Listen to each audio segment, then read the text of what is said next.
భజన.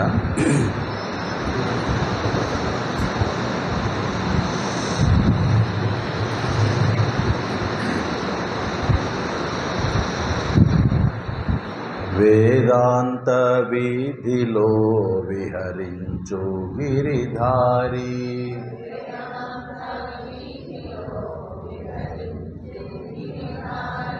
వేదాంత వీధిలో విహరించు గిరిధారి,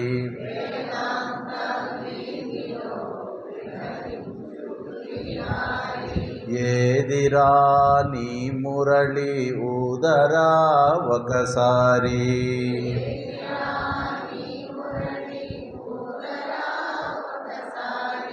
ఏదిరా నీ మురళి ఊదరా ఒకసారి,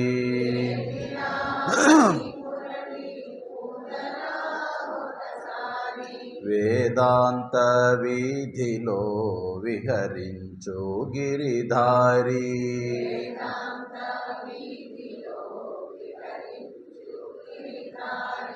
విహరించు గిరిధారి, ఏదిరా నీ మురళి ఊదరా ఒకసారి, ఏదిరా నీ మురళి, ఏదిరా నీ మురళి ఊదరా ఒకసారి,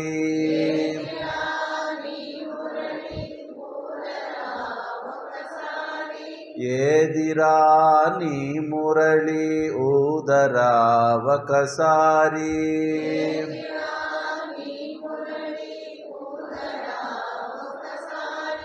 ఏదిరా నీ మురళి ఊదరా ఒకసారి,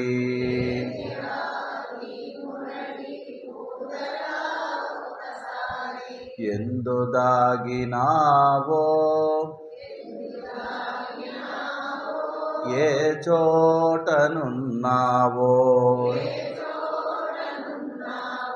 ఎందు దాగినావో ఏ చోటనున్నావో, ఎందు దాగినావో ఏ చోటనున్నావో, ఏదిరా నీ మురళి ఊదరా ఒకసారి,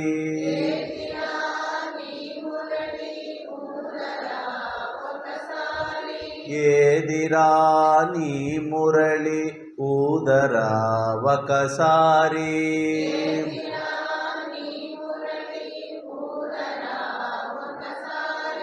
ఏదిరా నీ మురళి ఊదరా ఒకసారి,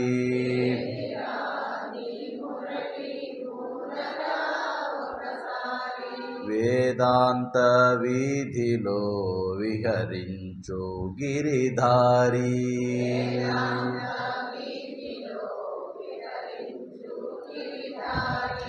ఏదిరా నీ మురళి ఊదరా ఒకసారి,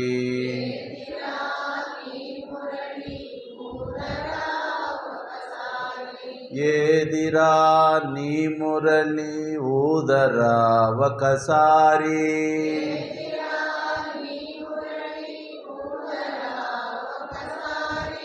ఏదిరా నీ మురళి ఊదరా ఒకసారి,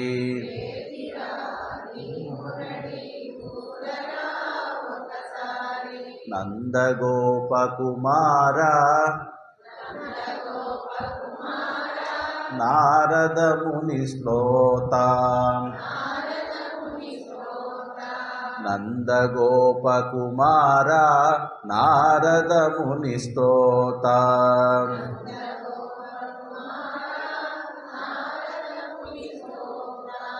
ఏదిరా నీ మురళి ఊదరా ఒకసారి,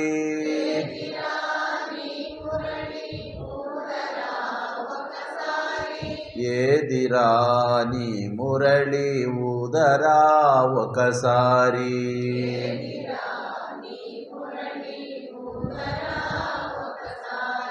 వేదాంత వీధిలో విహరించు గిరిధారి,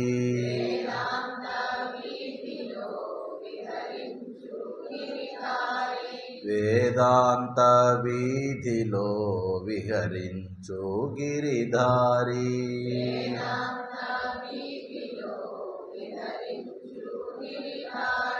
ఏదిరా నీ మురళి ఊదరా ఒకసారి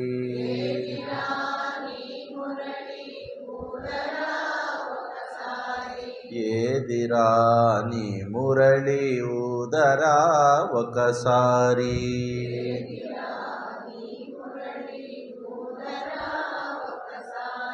ఏదిరా నీ మురళి ఊదరా ఒకసారి.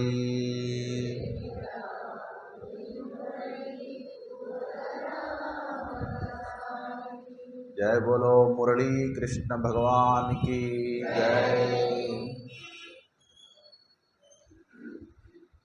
ओ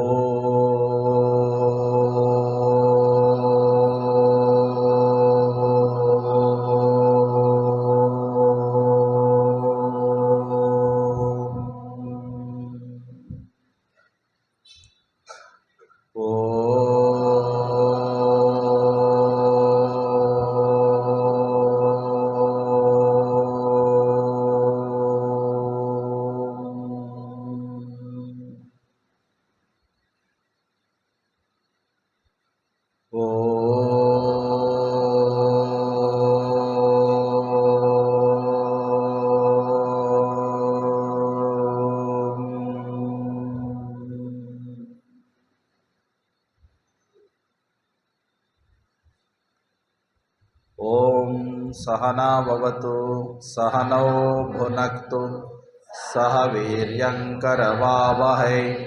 तेजस्विनावधीतमस्तु मा विद्विषावहै. ओम शांति शांति शांतिः. ओम गुरुर्ब्रह्मा गुरुर्विष्णुः गुरुर्देवो महेश्वरः गुरुरेव परं ब्रह्मा तस्मै श्री गुरवे नमः. समस्तजनकल्याणे निरतं करुणामयं नमामि चिन्मयं देवं सद्गुरुं ब्रह्मविद्वरं. शारदा शारदाम्भोजवदना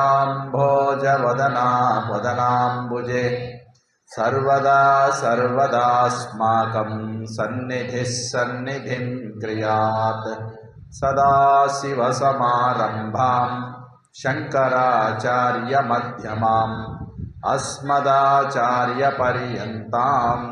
वन्दे गुरुपरम्पराम्. व्यासाय विष्णुरूपाय व्यासरूपाय विष्णवे नमो वै ब्रह्मनिधये वासिष्ठाय नमो नमः. सच्चिदानन्दरूपाय विश्वोत्पत्त्यादिहेतवे तापत्रयविनाशाय श्रीकृष्णाय वयं नुमः. श्रीकृष्णाय वयं नुमः.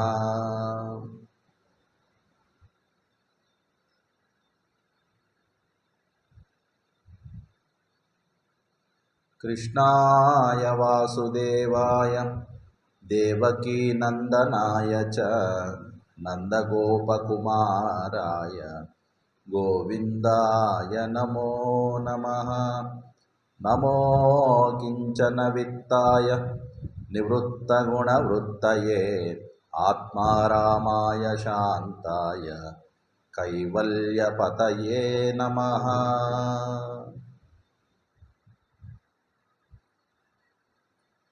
అందరికీ హరి ఓం.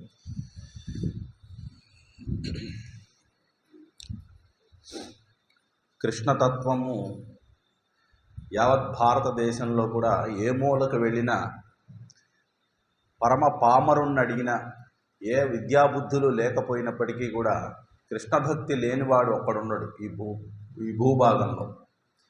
ఎందుకనంటే అర్చావతార మూర్తులలో అత్యంత ప్రముఖంగా భారతదేశమంతా విస్తరించి నలుమూలల గ్రామంలోనూ ప్రతి ఇంట ప్రతి ఒక్కళ్ళు స్మరించదగినటువంటి నామాలు ఏమైనా ఉన్నాయనంటే అవి రెండే ఎక్కువగా, కృష్ణ మరియు రామ.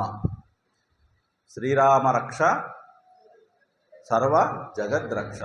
అంటే రాముని యొక్క కృప, అనుగ్రహము, ఆయన యొక్క రక్షణ మన మీద గనక ఉంటే జగత్తంతా కూడా రక్షణలో ఉన్నట్టే అని భావన. అలాగే శ్రీకృష్ణుడు కూడా లోకరక్షణ కోసమే, ధర్మాన్ని తిరిగి పునరుద్ధానం చేయడం కోసమే ఆయన అవతరించినట్లుగా ఆయన యొక్క లీలలు చూస్తే మనకి తెలుస్తుంది.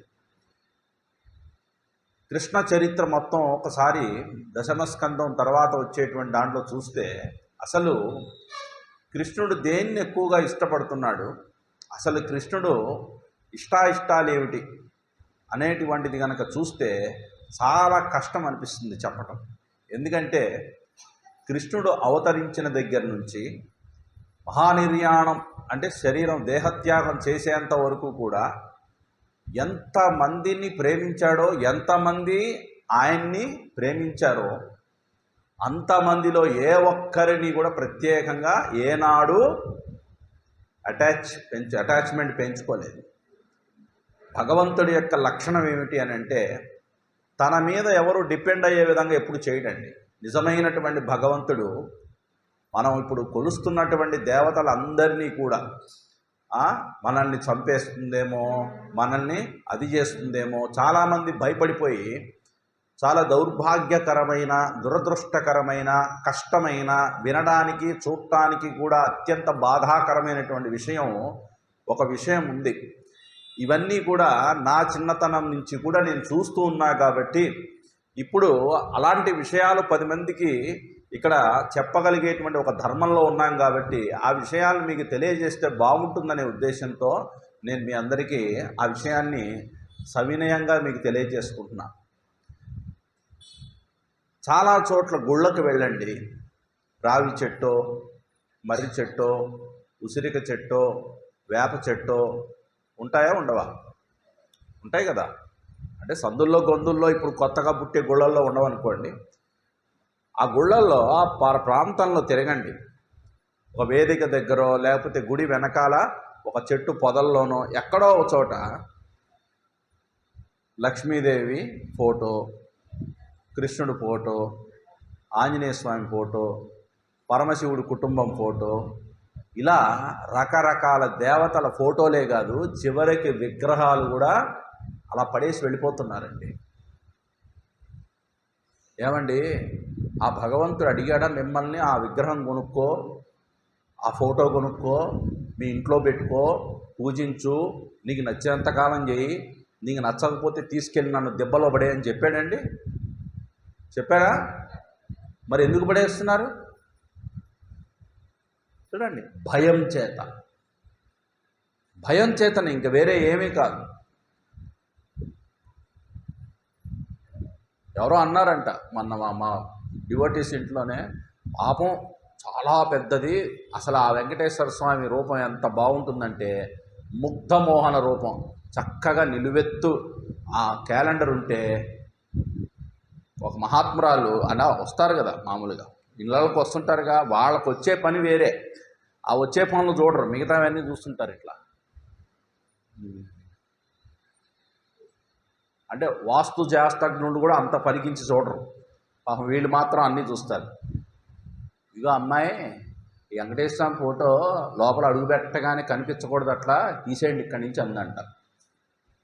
తీసేయండి అని చెప్తున్నారట. పాపం వాళ్ళు నాతో చెప్పారు. నేనన్నాను, అమ్మా 1,00,000 మంది 1,00,000 రకాలుగా చెప్తారు. అమ్మగారు ఒక కథ చెప్తారు.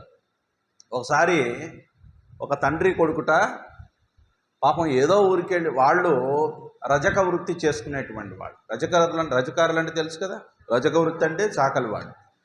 ఆ పాపం ఆ వృత్తి తప్ప ఇంకా వేరే ఏం తెలియదు వాళ్ళకి. అయితే వాళ్ళ దగ్గర అప్పటి వరకు పెరిగిన మోసిన గాడిద ఒకటి చనిపోయింది. మరి అప్పుడే సంతకెళ్ళి కొత్త గాడిదని కొనుక్కొస్తున్నారు. ఆ గాడిదని తీసుకొని పాపం ఇద్దరు కూడా మెడకి తాడు కట్టి, అది నడవదు కదా, అయినా కూడా లాక్కొని వస్తున్నారట. అదేమో మొరాయిస్తుంది, ఎందుకంటే గాడిద నడుస్తుందా? మాట్లాడరే, నడుస్తుందా? బరువు వేస్తే కానీ నడవదండి, అది తెలియదా మీకు? అందుకనే గాడిద బరువు అంటుంటారు, చూశారు కదా. గాడిద బరువు అంటే ఏంటి? మనకెప్పుడు కష్టాలు నష్టాలు బాధ్యతలు ఉంటేనే మనం పనులు చేస్తామని దాంతో పోలుస్తారు. గాడిద బరువు ఉండాల్సిందే మనకి ఎప్పుడని.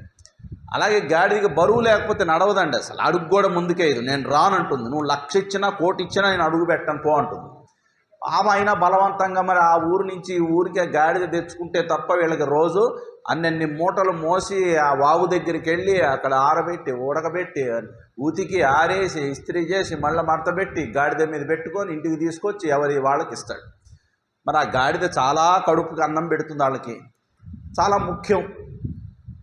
అవునా? ఆ గాడిదని తీసుకొస్తున్నారు, గార్ధవం అంటారు దాన్ని. అది కదలటంలే, అయినా బలవంతంగా లాక్కొస్తున్నారు. ఊరికి అంటే మధ్యలో 2-3 ఊళ్ళు ఉన్నాయి. ఒక ఊళ్ళోకి అడుగు పెట్టారు. ఆ గాడిదని తీసుకుపోతుంటే అందరు ఎలా చూస్తున్నారట. ఎవరో బండ్ల మీద కూర్చొని ఉంటారు కదండి ఊరికినే, వాళ్ళు ఎట్లా చూసి, ఏమన్నా బుద్ధి ఉందా వాళ్ళ నాన్నకి?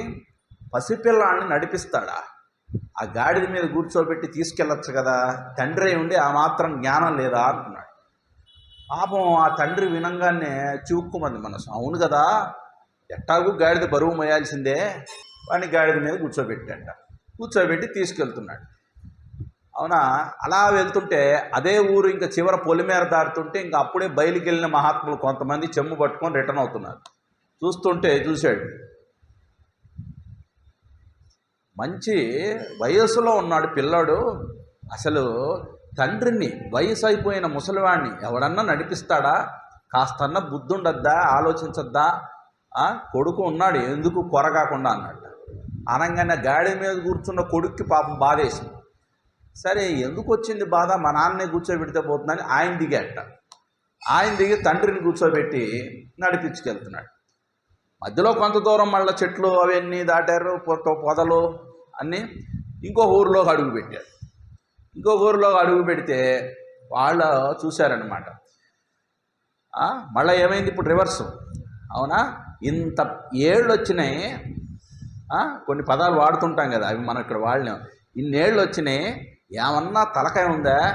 పిల్లాడినేమో గాడిద పట్టుకొని లాక్కోమంటాడా, దర్జాగా పైన కూర్చుంటాడా? ఇంకేం అనుభవించాలి అన్న ఈ శరీరంతో? పాపం పిల్లాడిని సుఖపెట్టాలి కదా అన్నట్ట. పాపం మళ్ళా ఎందుకు వచ్చిందిలే, అసలు ఇందాకదే కరెక్ట్ అనుకుంటాను. మళ్ళా వాళ్ళ అబ్బాయినే కూర్చోబెట్టాడు. మళ్ళా వాళ్ళ అబ్బాయిని కూర్చోబెట్టి ఇంకా ఊరు దాటుతుంటే ఇందాకట్లాగానే మళ్ళా ఎవరో అమ్మలెక్కలు వాడు కూర్చొని ఉన్నారు. అవును మళ్ళా అన్నారు.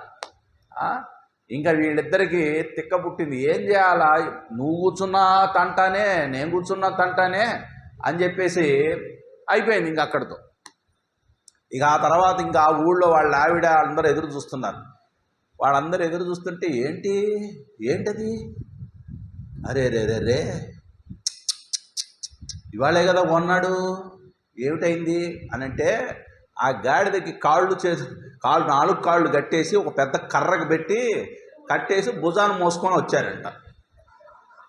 కాబట్టి లోకులు చేసే కామెంట్లు ఇలా ఉంటాయి. ఏది కరెక్టు? ఇంతకీ వాళ్ళ నాన్నని కూర్చోబెట్టడం కరెక్టా, వాళ్ళ అబ్బాయిని కూర్చోబెట్టడం కరెక్టా, లేకపోతే గాడిదని మోసుకొని రావడం కరెక్టా? ఏది కరెక్ట్ అండి? చెప్పగలమా? గుర్తుపెట్టుకోవాలి. అక్కడ సందర్భాన్ని బట్టి ఏది ఉచితానుచితమో ఆలోచించాలి. అలాగే ఇంట్లో ఏ ఆరాధన చేయాలి, ఏం చేయాలి, ఇవన్నీ ఏమంటే ఆరాధన చేయటానికి వీలు లేనటువంటి దేవతలే అయితే అసలు పురాణాలు రచన జరిగేదే కాదు. పురాణాలు రచన చేసి ఉండేవారు కాదు వ్యాసుల వారు. సకల దేవతల ఫోటోలు ఇళ్లల్లో ఉండొచ్చు. అవునా? యూట్యూబ్ ఉంది కదా, చెప్పేద్దాం, వినేవాళ్ళు ఉన్నారు కదా, మన ఇష్టం, మన ప్రాభవం, మన వైభవం, మన యొక్క ఘనకీర్తిని చాటుకుందామని చాలామంది ఇలా జనాల్ని భయపెట్టి ఆ 3 పొయ్యిల బర్నర్ లాగా తయారు చేస్తారు బతుకు. అవునా కదా? అసలు చాలా అత్యంత పాశవికమైనది అది, అమానుషం అండి. దేవతా విగ్రహాన్ని ఫోటోని పెట్టుకోకుండా ఉండండి, దాని బదులు పెట్టుకొని పారేయటం ముందు చూశారు, అది ఘోరం. ఇంకేమైనా పాడైపోయి చెదలు బట్టి ఏమన్నా మాసిపోయి ఉంటే వాటిని అగ్ని దహనం చేయాలి. అంతేగాని ఇంకెక్కడ మట్టి విగ్రహాలు ఉంటే ఏదన్నా చెరువులో కలపాలి. అంతేగాని అలా నిర్దాక్షిణ్యంగా ఏదో తల్లిదండ్రుల బిడ్డలను గెలేసి రోడ్డు మీద పడేసినట్టుగా. ఒక రకంగా చెప్పాలంటే మన బిడ్డలే. ఓ భగవంతుణ్ణి తన బిడ్డలాగా కొత్తగా తాను నచ్చినా, తాను మెచ్చినా, తాను ఇష్టపడేటువంటి ఒక దైవాన్ని ఎదురుగా కూర్చోబెట్టినప్పుడు మనసా వాచా కర్మణ బాగా ప్రేమగా ఆరాధించాలి. కాబట్టి ఇవన్నీ భయాల చేత మన ఇష్టం వచ్చినట్టు మనం ఏదేదో ఇలాంటి ఆచరణలు అలవాటు చేసుకుంటాం. కాబట్టి భక్తి, భయము ఈ రెండు ఉండాలి. దేనికి భయపడాలి అని అంటే భగవంతుడికి ఎప్పుడు మనం ప్రేమగా ఉన్నంత కాలము, మనం తప్పు చేయనంత కాలము భయపడాల్సిన అవసరము లేదు. ఎవడు భయపడతాడండి భగవంతుడికి? తప్పుడు ఆలోచన చేసినా, తప్పుడు పనులు చేసినా వాడికి అనుక్షణం ఆ భయం ఉంటుంది. చూడండి, కాబట్టి భగవంతుడు అనంటే సర్వరక్షకుడే కానీ సర్వభక్షకుడు కాదు. జంతు బలులు వగైరా వగైరా ఇప్పటికీ కూడా చాలా పాశవికంగా చేస్తున్నారండి. అది బాగా గుర్తుపెట్టుకోవాలి. జంతు బలులు ఒకప్పుడు అడవుల్లో వాళ్ళు ఆటవికులైనటువంటి వారికి ఇంకా వేరే ఏమీ సమర్పించడానికి లేవు. వాళ్ళకున్నవి కందమూల ఫలాలు, జంతువులే. వాళ్ళు అలా ఇచ్చారు. కాబట్టి ఇలాంటి నరులని సన్మార్గంలో నడపడానికి అప్పుడప్పుడు ఆయా సందర్భాల్లో యుగయుగంలోనూ ధర్మాన్ని నిరూపించడం కోసం ధర్మావతారమూర్తిగా రాముడు వస్తే ధర్మ ప్రబోధకుడిగా కృష్ణుడు వచ్చాడు. వాళ్ళు ఉన్నంతకాలము ఎవరి మీద ఎటువంటి ప్రత్యేకమైన మమకారాలు పెట్టుకోలేదు. రాముడు అంతటి వాడే ఏమన్నాడో తెలుసా? ధర్మం కోసం లక్ష్మణుడితో అంటాడు, ధర్మం కోసం లక్ష్మణ నిన్నే కాదు సీతనైనా సరే నేను పరిత్యాగం చేస్తానన్నాడు. అంటే ఒక శారీరకమైనటువంటి సంబంధాన్ని ఆయన ఇక్కడ కలిగి జీవనం సాగించడానికి రాలేదు. సర్వధర్మాన్ పరిత్యజ్య మామేకం శరణం వ్రజ. అన్ని ధర్మాలు ఒకనాడు వదిలిపెట్టాలి. మనం వదలకపోతే అవే మనల్ని గెంటేస్తాయండి. అందరినీ ప్రేమించాలి. బాగా గుర్తుపెట్టుకోండి, మన కుటుంబ బాధ్యతలలో భార్య, బిడ్డలు, అమ్మ, నాన్న, మామ, అలాగే అత్త, మన పరివారము, వీళ్ళందరికీ మీరు తప్ప అంతకన్నా ఇంకెవ్వడూ కూడా అంత ప్రేమని పంచలేరేమో అన్నంత ప్రేమగా వాళ్ళతో ఉండాలి. కానీ వాళ్ళ మీద ఎవ్వరి మీద ప్రత్యేకంగా మమకారాలు పెంచుకోకూడదు. ఎక్కడ మమకారం ఉంటుందో అక్కడ బాధ, దుఃఖం మన నెత్తి మీద తాండవిస్తాయి. కాబట్టి కృష్ణ జీవిత చరిత్ర తీసుకుంటే ఆయన అన్ని కష్టాలు, అన్ని దుఃఖాలు, అన్ని బాధలు, అన్ని ప్రమాదాలని దాటుకుంటూ వెళ్ళినా కూడా ఏనాడు ఎవ్వరి యందు కూడా ప్రత్యేకమైన ప్రేమని పెంచుకోలేదు. మరి అయితే కృష్ణుడికి ఇష్టమైంది ఏమిటి? అవునా, భగవద్గీతలో ఆయన ఏమన్నాడు? నమే ద్వేష్యోస్తి న ప్రియ. నాకు ప్రేమించదగిన వాళ్ళు, ద్వేషించదగిన వాళ్ళు అంటూ ఒకళ్ళు ఉండరు. ఏ వ్యక్తులు ఆయనతో ప్రత్యేకంగా ఈయనతో ముడిపడి లేరండి. పుట్టిన చోట ఉన్నాడా? లేడు. అక్కడి నుంచి ఎక్కడికి వెళ్ళాడు చెప్పండి? కృష్ణుని చరిత్ర విన్నారు కదా. జైల్లో పుట్టాడు. జైలు నుంచి ఎక్కడికి వెళ్ళాడు? అమ్మయ్య. గోకులం నుంచి మళ్ళీ ఎక్కడికి వెళ్ళారు? బృందావనం వెళ్ళాడు. బృందావనం నుంచి ఎక్కడికి వెళ్ళాడు? అరే మధుర. మధుర నుంచి ఎక్కడికి వెళ్ళాడు? హస్తినాపురం. మధుర నుంచి హస్తినాపురం. హస్తినాపురం నుంచి ఎక్కడికి వెళ్ళాడు? ద్వారకకి వెళ్ళాడు. ఇంకా అక్కడే లాస్ట్. మొత్తం జర్నీ చూడండి. జైల్లో పుట్టాడు, ద్వారకలో స్థిరపడటం కాదు, ద్వారకలో ఉన్నాడు. ఇక అక్కడి నుంచి శరీర త్యాగం చేశాడు. ఆ తర్వాత ఈ మధ్యలో ఒక ప్రదేశాన్ని వదిలిపెట్టి ఇంకో ప్రదేశానికి వెళ్ళిన తర్వాత మళ్ళా వెనక్కి ఎక్కడ వెళ్ళలేదు. చూడండి కావాలంటే. అందుకనే చరైవేతి అంటారు. జీవితంలో ఎప్పుడు కూడా వెనక్కి తిరిగి చూసి అన్ని తవ్వుకోకూడదండి. ముందుకు పోతూ ఉండాలి. దాంట్లో మంచి ఉండొచ్చు, చెడు ఉండొచ్చు, మనల్ని సుఖపెట్టే ఉండొచ్చు, బాధ పెట్టే ఉండొచ్చు. కానీ గత జన్మపు కష్టమైన, విషతుల్యమైన, బాధాకరమైనటువంటి అనుభవాలు ఏమైనా ఉంటే అవన్నీ చనిపోయాయి. Past is dead, future is unborn. మరి ఏముంది నీ చేతిలో? ఇప్పుడు ప్రస్తుతం మాత్రమే ఉన్నది. కాబట్టి ప్రస్తుతంలో నీవు ఎలా ఉండాలి? అదే కృష్ణుడు నిరూపించాడు. నువ్వు ఎక్కడున్నా, ఏ ప్రదేశంలో ఉన్నా, ఎంతమంది దగ్గర ఉన్నా ప్రహసన్నివా, చిరునవ్వుని చిందిస్తూ హాయిగా జీవితాన్ని గడుపుకుంటూ ముందుకెళ్ళు. ఏనాడు దేనికోసము నువ్వు వెంపర్లాడద్దు. ఇది ఉన్నదేనని ఆనందించద్దు, ఇది పోయింది అని కూడా బాధపడవద్దు. కాబట్టి నిజంగా కృష్ణుడు ఇష్టపడేవాడు ఎవడు అని అంటే, ఒకరోజు కృష్ణుడు, మీరు ధ్యాన కృష్ణుడిని చూశారు కదా, ఇలా కళ్ళు మూసుకొని ఇలా ఉంటారు. అంటే పరమహంస యోగానంద గారు వాళ్ళు ఆ పిక్చర్ని పెట్టుకుంటారు మామూలుగా, ఇలా ధ్యానం చేస్తున్న కృష్ణుడిని. నారద మునీంద్రుల వారికి డౌట్ వచ్చింది. ఏమిటది? స్వామి, అందరూ మీ గురించి ధ్యానం చేస్తుంటారు కదా, భక్తులందరూ ఈ ముల్లోకాల్లో, చివరికి బ్రహ్మాదులు యావత్తు మీరెవరిని ధ్యానిస్తున్నారు అన్నట్ట. అనంగానే ఆయన ఏం చెప్పలే సమాధానం. తెలుస్తుందిలే నీకే అన్నట్ట నారదుడు. ఒకరోజు పాపం కృష్ణుని వారికి చాలా తలనొప్పి వచ్చిందంట, మైగ్రేన్, భయంకరంగా శిరోవేదన వచ్చింది. అవునా? ఏమండి నిజంగా వచ్చిందా? తుత్తే, అంత నాటకం. కానీ భయంకరంగా తలనొప్పి వచ్చిందని పాపం ఆ ద్వారకానగరంలో అందరూ భయపడ్డారు. కృష్ణుడికి తలనొప్పి రావటం ఏమిటి అబ్బా, ఎలాగా అని ఆ వైద్యుడిని పిలిచారు, ఈ వైద్యుడిని పిలిచారు. నెత్తి మీద ఐసు పెట్టి రుద్దారు, తర్వాత చేయి పెట్టి ఇలా రుద్దారు, తర్వాత ఏదో లేపనాలు పూశారు, ఒళ్ళో పడుకోబెట్టుకుంది, జుట్టుకు మర్దన చేశారు, అన్నీ చేశారు, గాలి ఉత్తున్నారు. ఏం చేసినా తలనొప్పి తగ్గట్లేదు. ఎంతమంది వైద్యులు వచ్చారు. అనగానే అమ్మా, అప్పుడు నారదముని అన్నట్ట, ఇంతమంది ఇన్ని ప్రయత్నాలు చేస్తున్నారు, జగన్నాటక సూత్రధారి ఆ తలనొప్పి తగ్గడానికి వైద్యం మందు ఎక్కడ దొరుకుతుంది ఆయనకి తెలియదేమిటి, అదేమిటో ఆయన్నే అడగండి అమ్మా అన్నట్ట. మరి రుక్మిణీదేవి అడిగితే పాపం చాలా సౌమ్యంగా సమాధానం చెప్తాడు కదా, స్వామి మీ తలనొప్పి శిరోవేదన తగ్గటానికి ఆ మందు ఎక్కడుందో చెప్తే మేము తెప్పిస్తా ఉన్నారట. అనంటే నువ్వు వద్దులే రుక్మిణి, ఆ నారదుని విలువ అన్నట్ట. ఇంతకీ ఆ ప్రశ్న వేసింది ఎవరు? నారదుని పిలువ అన్నాడు. నారద, నా శిరోవేదనకి మందు నువ్వు బృందావనం వెళ్ళి అక్కడ స్త్రీలను అడుగు, అప్పుడు వాళ్ళు ఇస్తారన్నట్టు. పాపం అదేమిటి, ఇక్కడ ఇంతమంది వైద్యరత్నాలు ఉంటే అక్కడ స్త్రీలకి వాళ్ళ పాపం అక్షరం ముక్కరాని వాళ్ళు, ఎప్పుడు భక్తిలో పరవశం చెందేవాళ్ళు, వాళ్ళ దగ్గర ఏముంటుందా మందు అనుకున్నట్టు. పరిగెత్తుకుంటే వెళ్ళాడు నారదుడు. వెళ్ళి అమ్మా కృష్ణుడికి శిరోవేదన ఎక్కువగా ఉందిట, మందు అడిగాడు, ఔషధం కావాలంటాను. వెంటనే వాళ్ళు ఏం చేశారంటే ఆ వ్రజభూమి మీద ఉన్నటువంటి ధూళి తీసి ఒక చిన్న గుడ్డలో కట్టి ఇచ్చాట. నారదుడు ఏమిచ్చాడో చూడలే, వెంటనే తీసుకొచ్చేసి ఆయనకి ఇచ్చాడు. పాపం ఆయన అది తీసి ఇలా నెత్తిన పూసుకుంటే వెంటనే శిరోవేదన తగ్గిపోయిందిట. అంటే అంతటి లోకనాయకుడు యోగేశ్వరుడైనటువంటి కృష్ణుడు కూడా ఎవరి మీద ధ్యానం చేస్తున్నాడండి?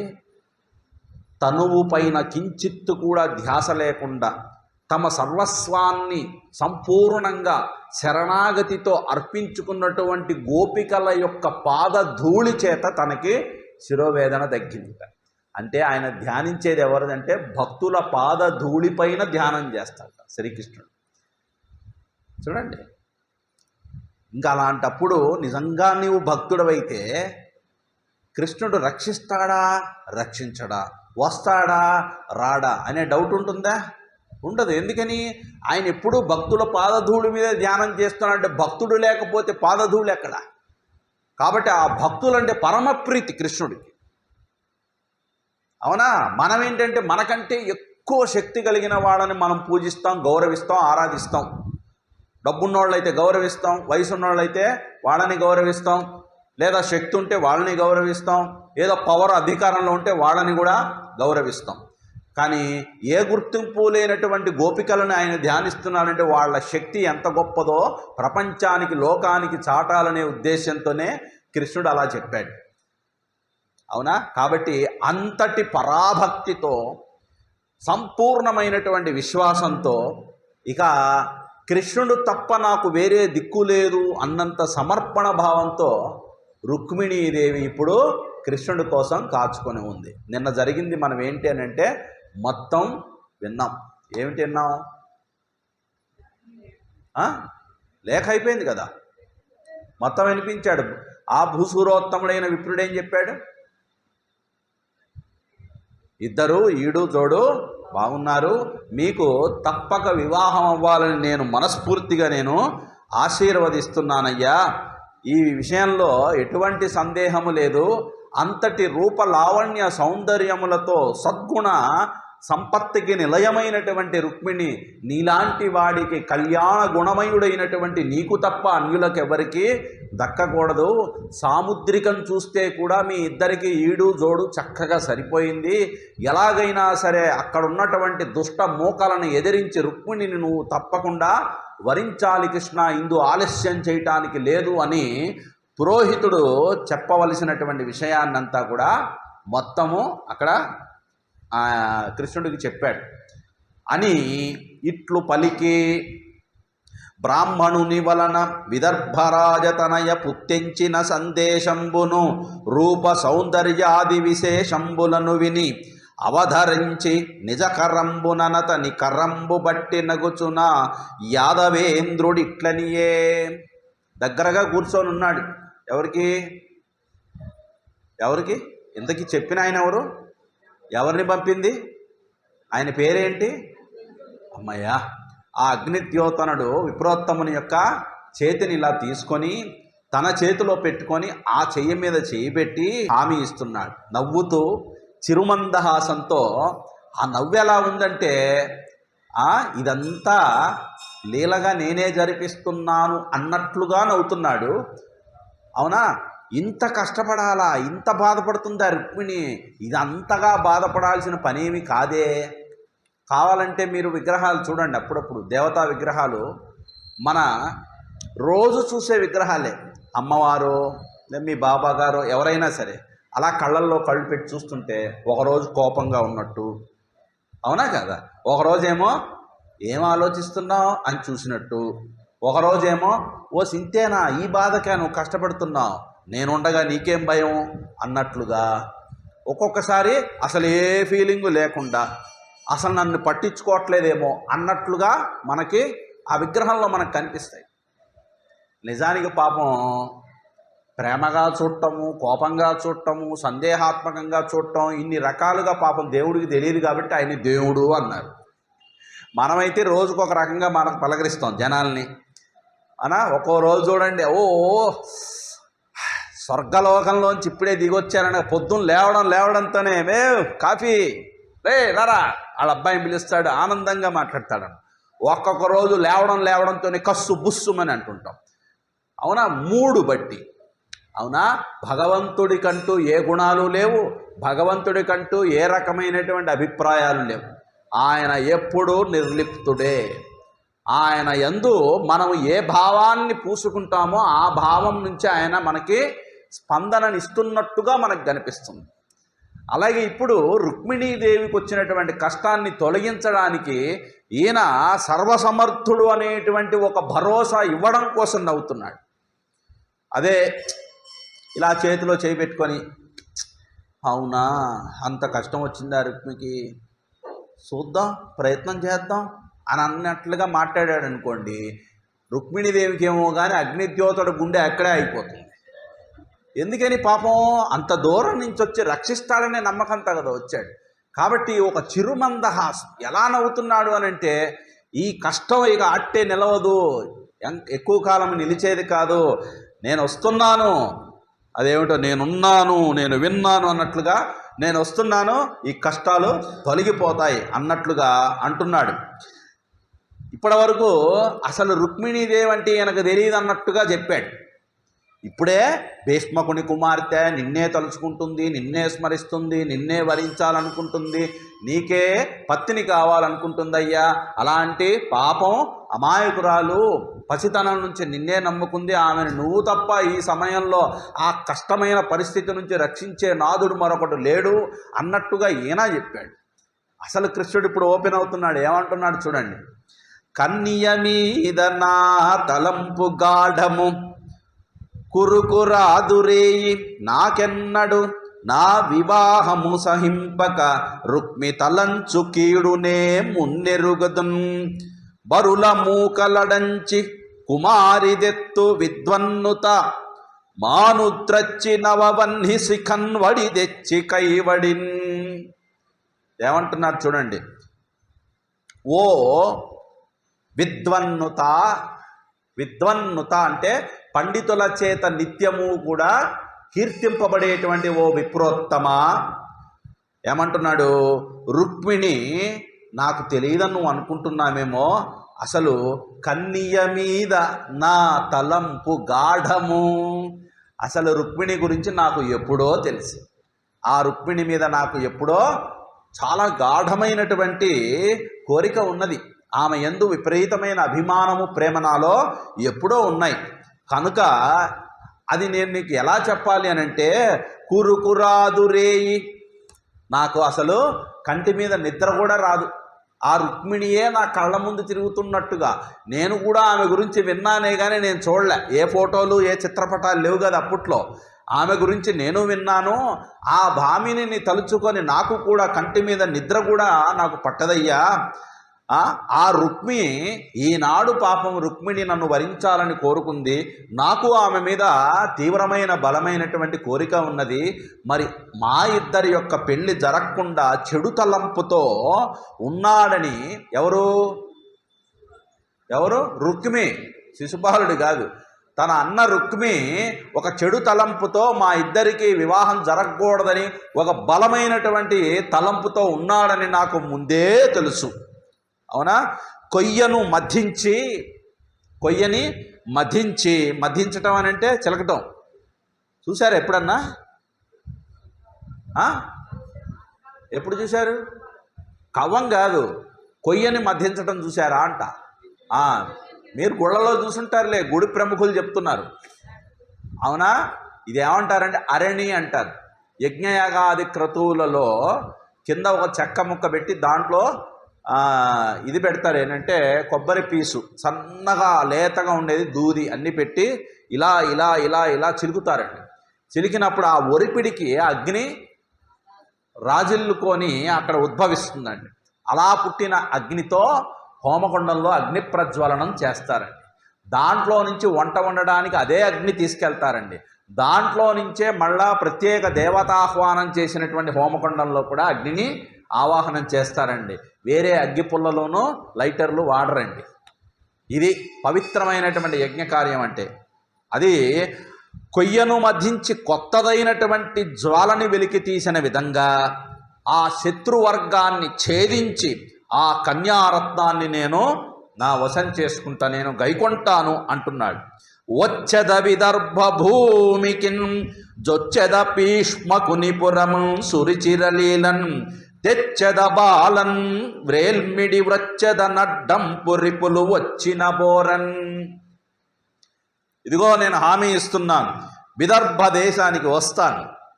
అవునా? ఆ కుండిన నగరంలోకి ప్రవేశిస్తాను. ఇందులో నుంచే డైలాగులు, మీ ఇంటికి వస్తా, మీ ఇంటి లోపలికి వస్తా, మీ ఇంటి మధ్యలోకి వస్తా అన్నట్టుగా భీష్మకుని విదర్భ దేశానికి వస్తాను, కుండిన నగరానికి వస్తాను.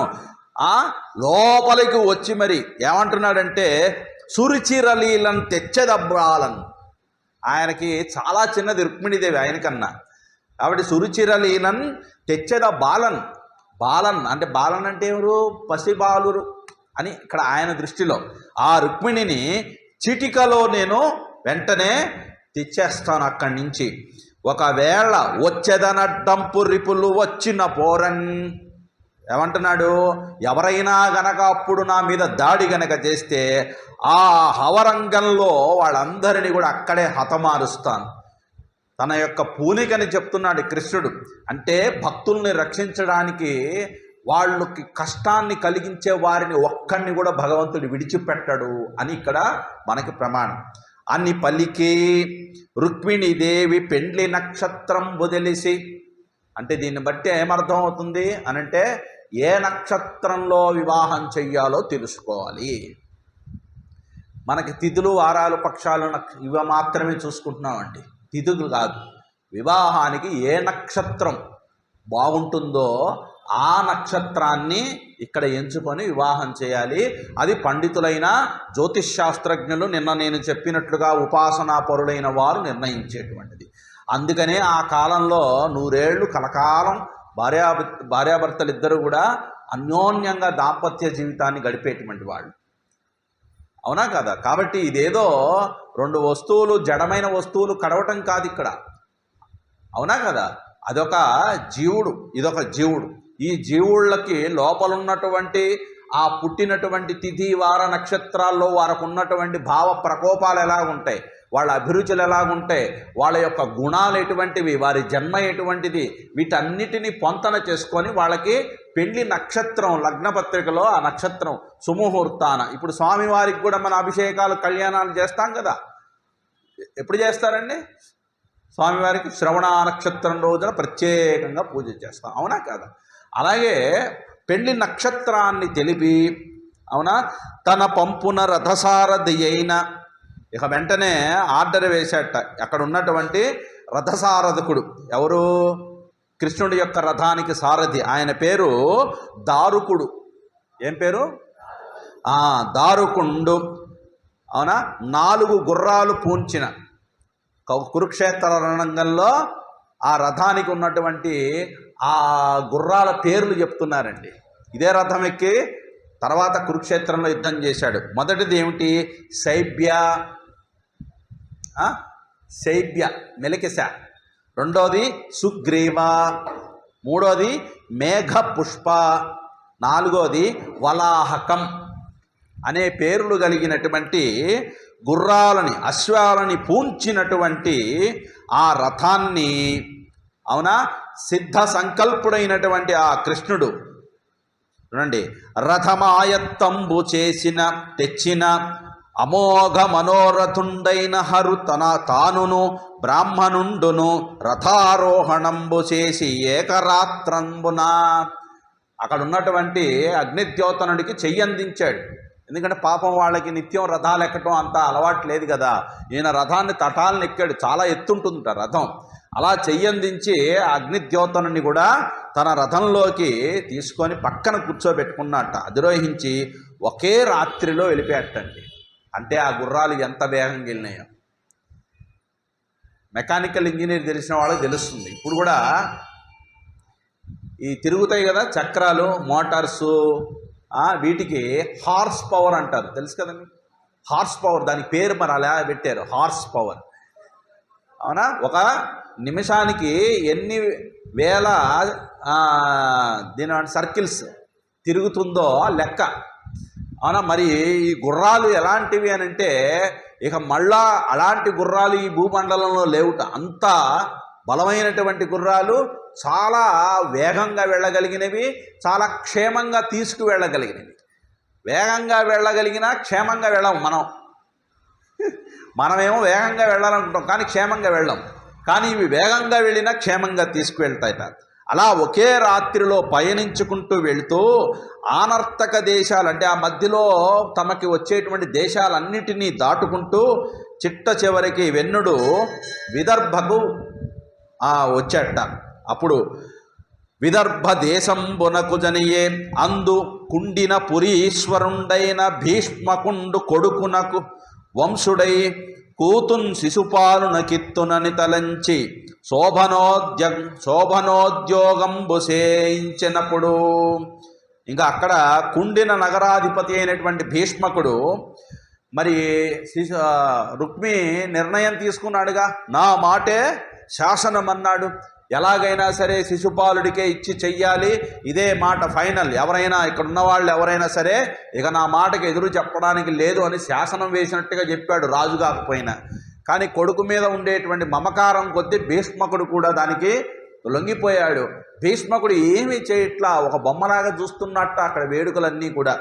ఇక కుమారుడు శిశుపాలుడికిచ్చి వివాహం చేస్తానని చెప్పాడు కదా. ఇక దానికి ఏ ప్రయత్నాలు, ఏ కార్యాలు, సంరంభాలు అన్నీ కూడా ఏర్పరచాలో వాటిని అన్నిటినీ ఏర్పాటు చేయడంలో నిమగ్నుడై ఉన్నట్ట రుక్మి. అవునా? ఇలా ఉండగా ఇక ఆ విదర్భ నగరం, ఆ విదర్భ నగరము ఎలా ఉన్నది అంటే ఒక వర్ణన చేశాడు. రచ్చలు క్రంతలు రాజమార్గంబులు విపణి దేశంబులు విశదముల గంజేసిరి చందన సిక్త తోయంబులు గలయంగల చల్లిరి కలు వడములు రమణీయ వివిధ తోరణములు గట్టిరి సకల గృహంబులన్ చెక్కచేసి కర్పూర కుంకుమాగరు ధూపములు వెట్టిరి అతివలు పురుషులు నన్ని ఎడల వివిధ వస్త్రంబులు వివిధ మాల్యాంబర అనులేపనముల నమరియుండి అఖిల వాద్యంబులు మహాప్రీతి మోయించి ఉత్సవమున నగర ముప్పియుండే. ఎందుకనంటే రాజుగారి కుమార్తెకి వివాహం కాబట్టి మొత్తం నగరమంతా కూడా వాళ్ళ ఇంట్లోనే వివాహం జరుగుతున్నట్టుగా అలంకారాలు చేశారట. ఏ ఒక్క ఇల్లు అన్డెకరేటెడ్ లేదట, అన్నీ డెకరేట్ చేయబడి ఉన్నాయి. ప్రతి ఇంటి ముందు కళ్యాపు చల్లారట. ఏం కళ్యాపు చల్లారు? కాదు చెప్పనా, చందనము నూరి చందనము నీళ్ళల్లో కలిపి చందనము ముందు కళ్యాపు చల్లుకున్నారటండి. అంటే అడుగు పెట్టగానే ఆ సుగంధం వాసన ఆఘ్రాణించే వాళ్ళకి మతులన్నీ కూడా ఒక్కసారిగా స్తబ్దమైపోతాయి. అంత రిచ్.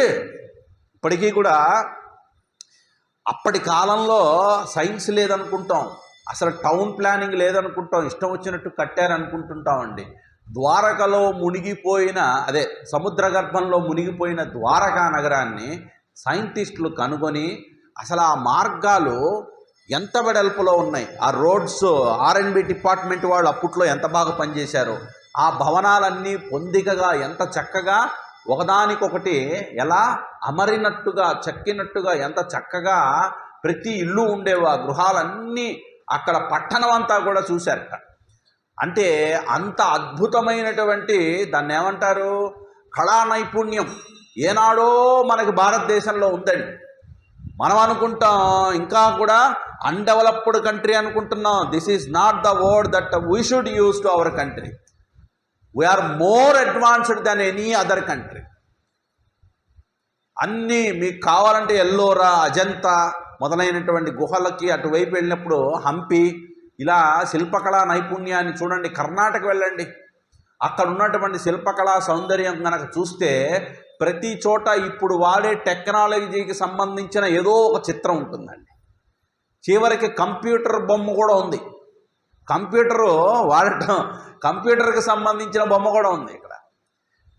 అవునా? ఇప్పుడు ఉన్నటువంటి ఏమంటారు వస్త్ర విశేషాలు, రకరకాలైన ఫ్యాషన్స్ అన్నీ చూపిస్తున్నారు. ఇవన్నీ ఏనాడో కొన్ని రాజ్యాలలో ఆల్రెడీ వాడేశారు వాళ్ళు.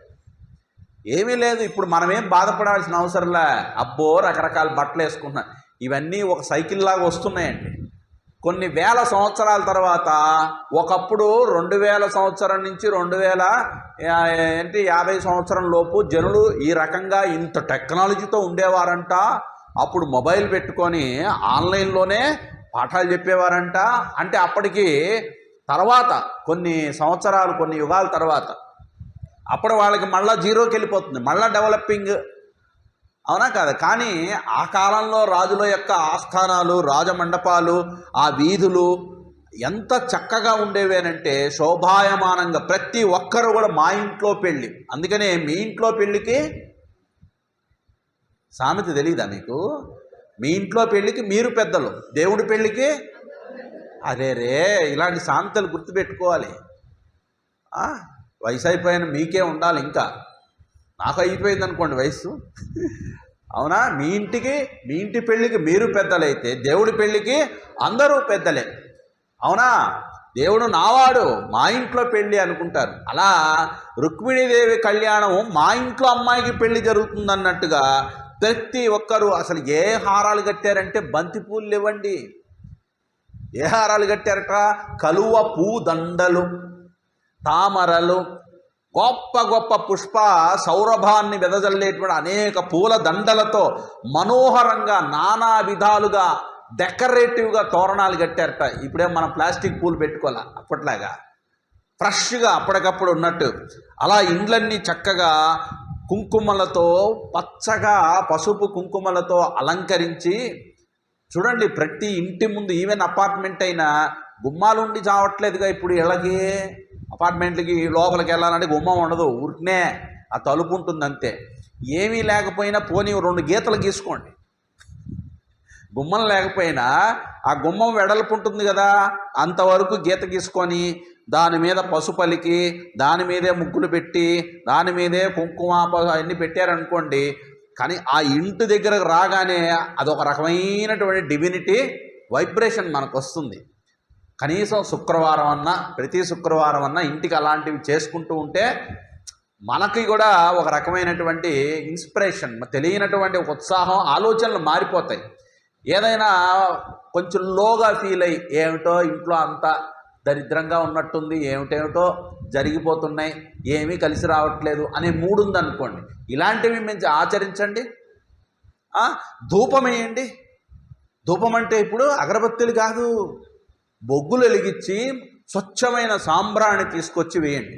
అంతేగాని ధూప్ స్టిక్కులు ఏవో అమ్ముతున్నాడు ఇప్పుడు, దాంట్లో ఏం కలుపుతాడో తెలియదు, ఏ కెమికల్ కలుపుతాడు, అవసరంలే. సాంబ్రాణి చితగ్గొట్టి పౌడర్ చేసి బగ మండే నిప్పుల మీద వేసి ఆ ధూపం వేయండి. ఆ వాసన చూడండి.